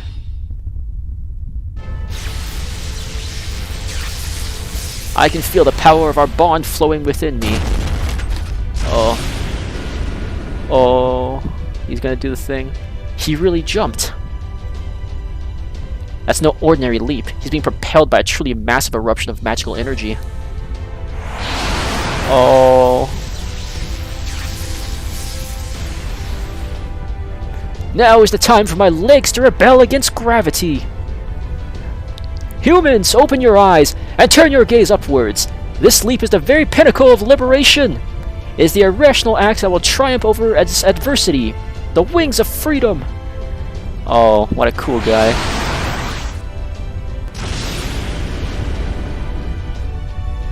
I can't do Spartacus's voice. It's too deep for me. If this star means to oppress the sky itself, then I too shall become a star.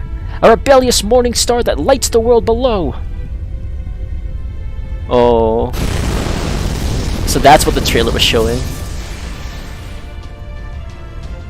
Damn it, why'd he crash right into it? He could have deflected it or something so he wouldn't get hurt. No, he was prepared for this. For his noble phantasm to be at his most powerful, he would need to be at his most gravely injured.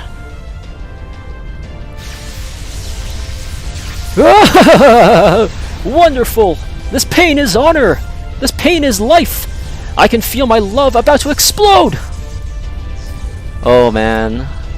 I can't do that. Well, I'm not even gonna try. My voice will break.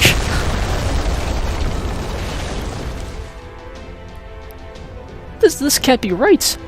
Where did these people get a surface-to-air weapon? No, they have no such weapon. This must be the work of one of their heroic spirits. Remember this sight well, Han Xing. This is the true face of our army's new enemy. Oh boy.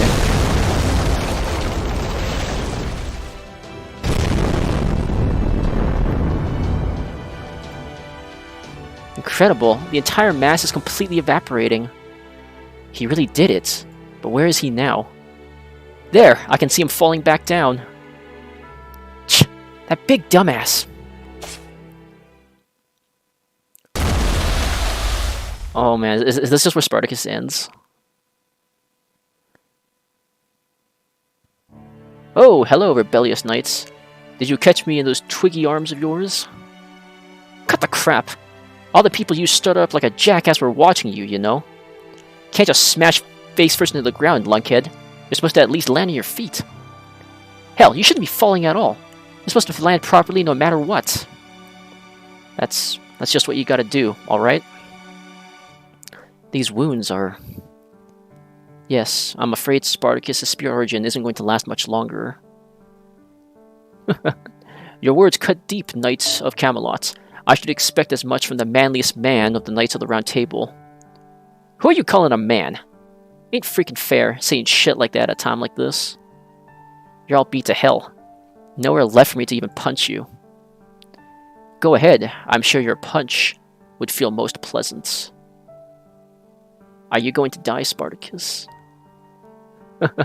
Of course not. Spartacus will never truly die. Not as long as you all keep the light of rebellion alive within your heart.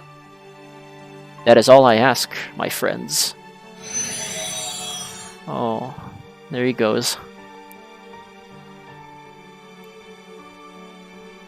I can't believe he did all that to save us. He never stopped smiling, no matter how much he hurt. I'm gonna get strong enough that I can smile through anything too. So I can be someone else's Spartacus one day. So as long as I and whoever comes after me keep smiling, Spartacus will always live on. Now I get it. So this is his real rebellion. Something is wrong with the spear origin graph. It's hot, very hot. What? Don't tell me it's broken. No, it's not that. It's reacting to the ley line. What? But I thought that didn't work in this Lostbelt. That's it. There's prayer here now. Hope has finally blossomed into these people's hearts, connecting this world to the throne of heroes. Yes, this land is no longer cut off from the throne of heroes. Oh boy. That changes everything.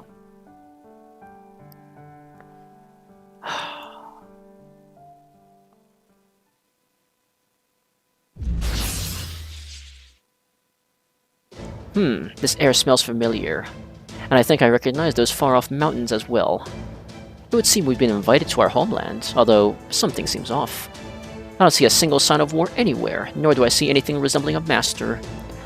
I suppose this means we've gone rogue, so to speak. Pity. I was kind of looking forward to that whole spiel you get to do when you first meet your master. Well now, where do I even begin? Why do you look like that? What do you mean? How else would Lu Bu Fenshan look? What? What other heroic spirit could possibly be fit to be summoned alongside the great Tengun, that Lu Bu the Flying General? But you're obviously red hair. Lu Bu is a man among men, and red hair a horse among horses. Everyone knows that we were inseparable during our adventures. I'm what they call an innocent monster.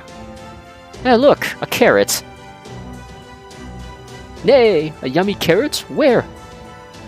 I knew it. You are red hair. Nonsense, I'm Lu Bu. I mean, if I have to talk to you guys about when I cried doing FGO, I cried when Pachi gave us his final farewell, and also when I fought Scotty. Like, man, it was hard not to cry during those, you know? Alright. So, I guess that brings it to an end for me today. So, thank you all so much for tuning in today and watching the stream with me. I know it's been a long ride. Wow, 3-hour stream. I can't even believe it's been 3 hours. I normally don't even do live streams for longer than like half an hour, so I guess there's that. Alright, so thank you all so much, and to those who I said I would add to the friend list, I will do that when I have an opportunity to do so. In-game name is Lucia. I'll type that out for you.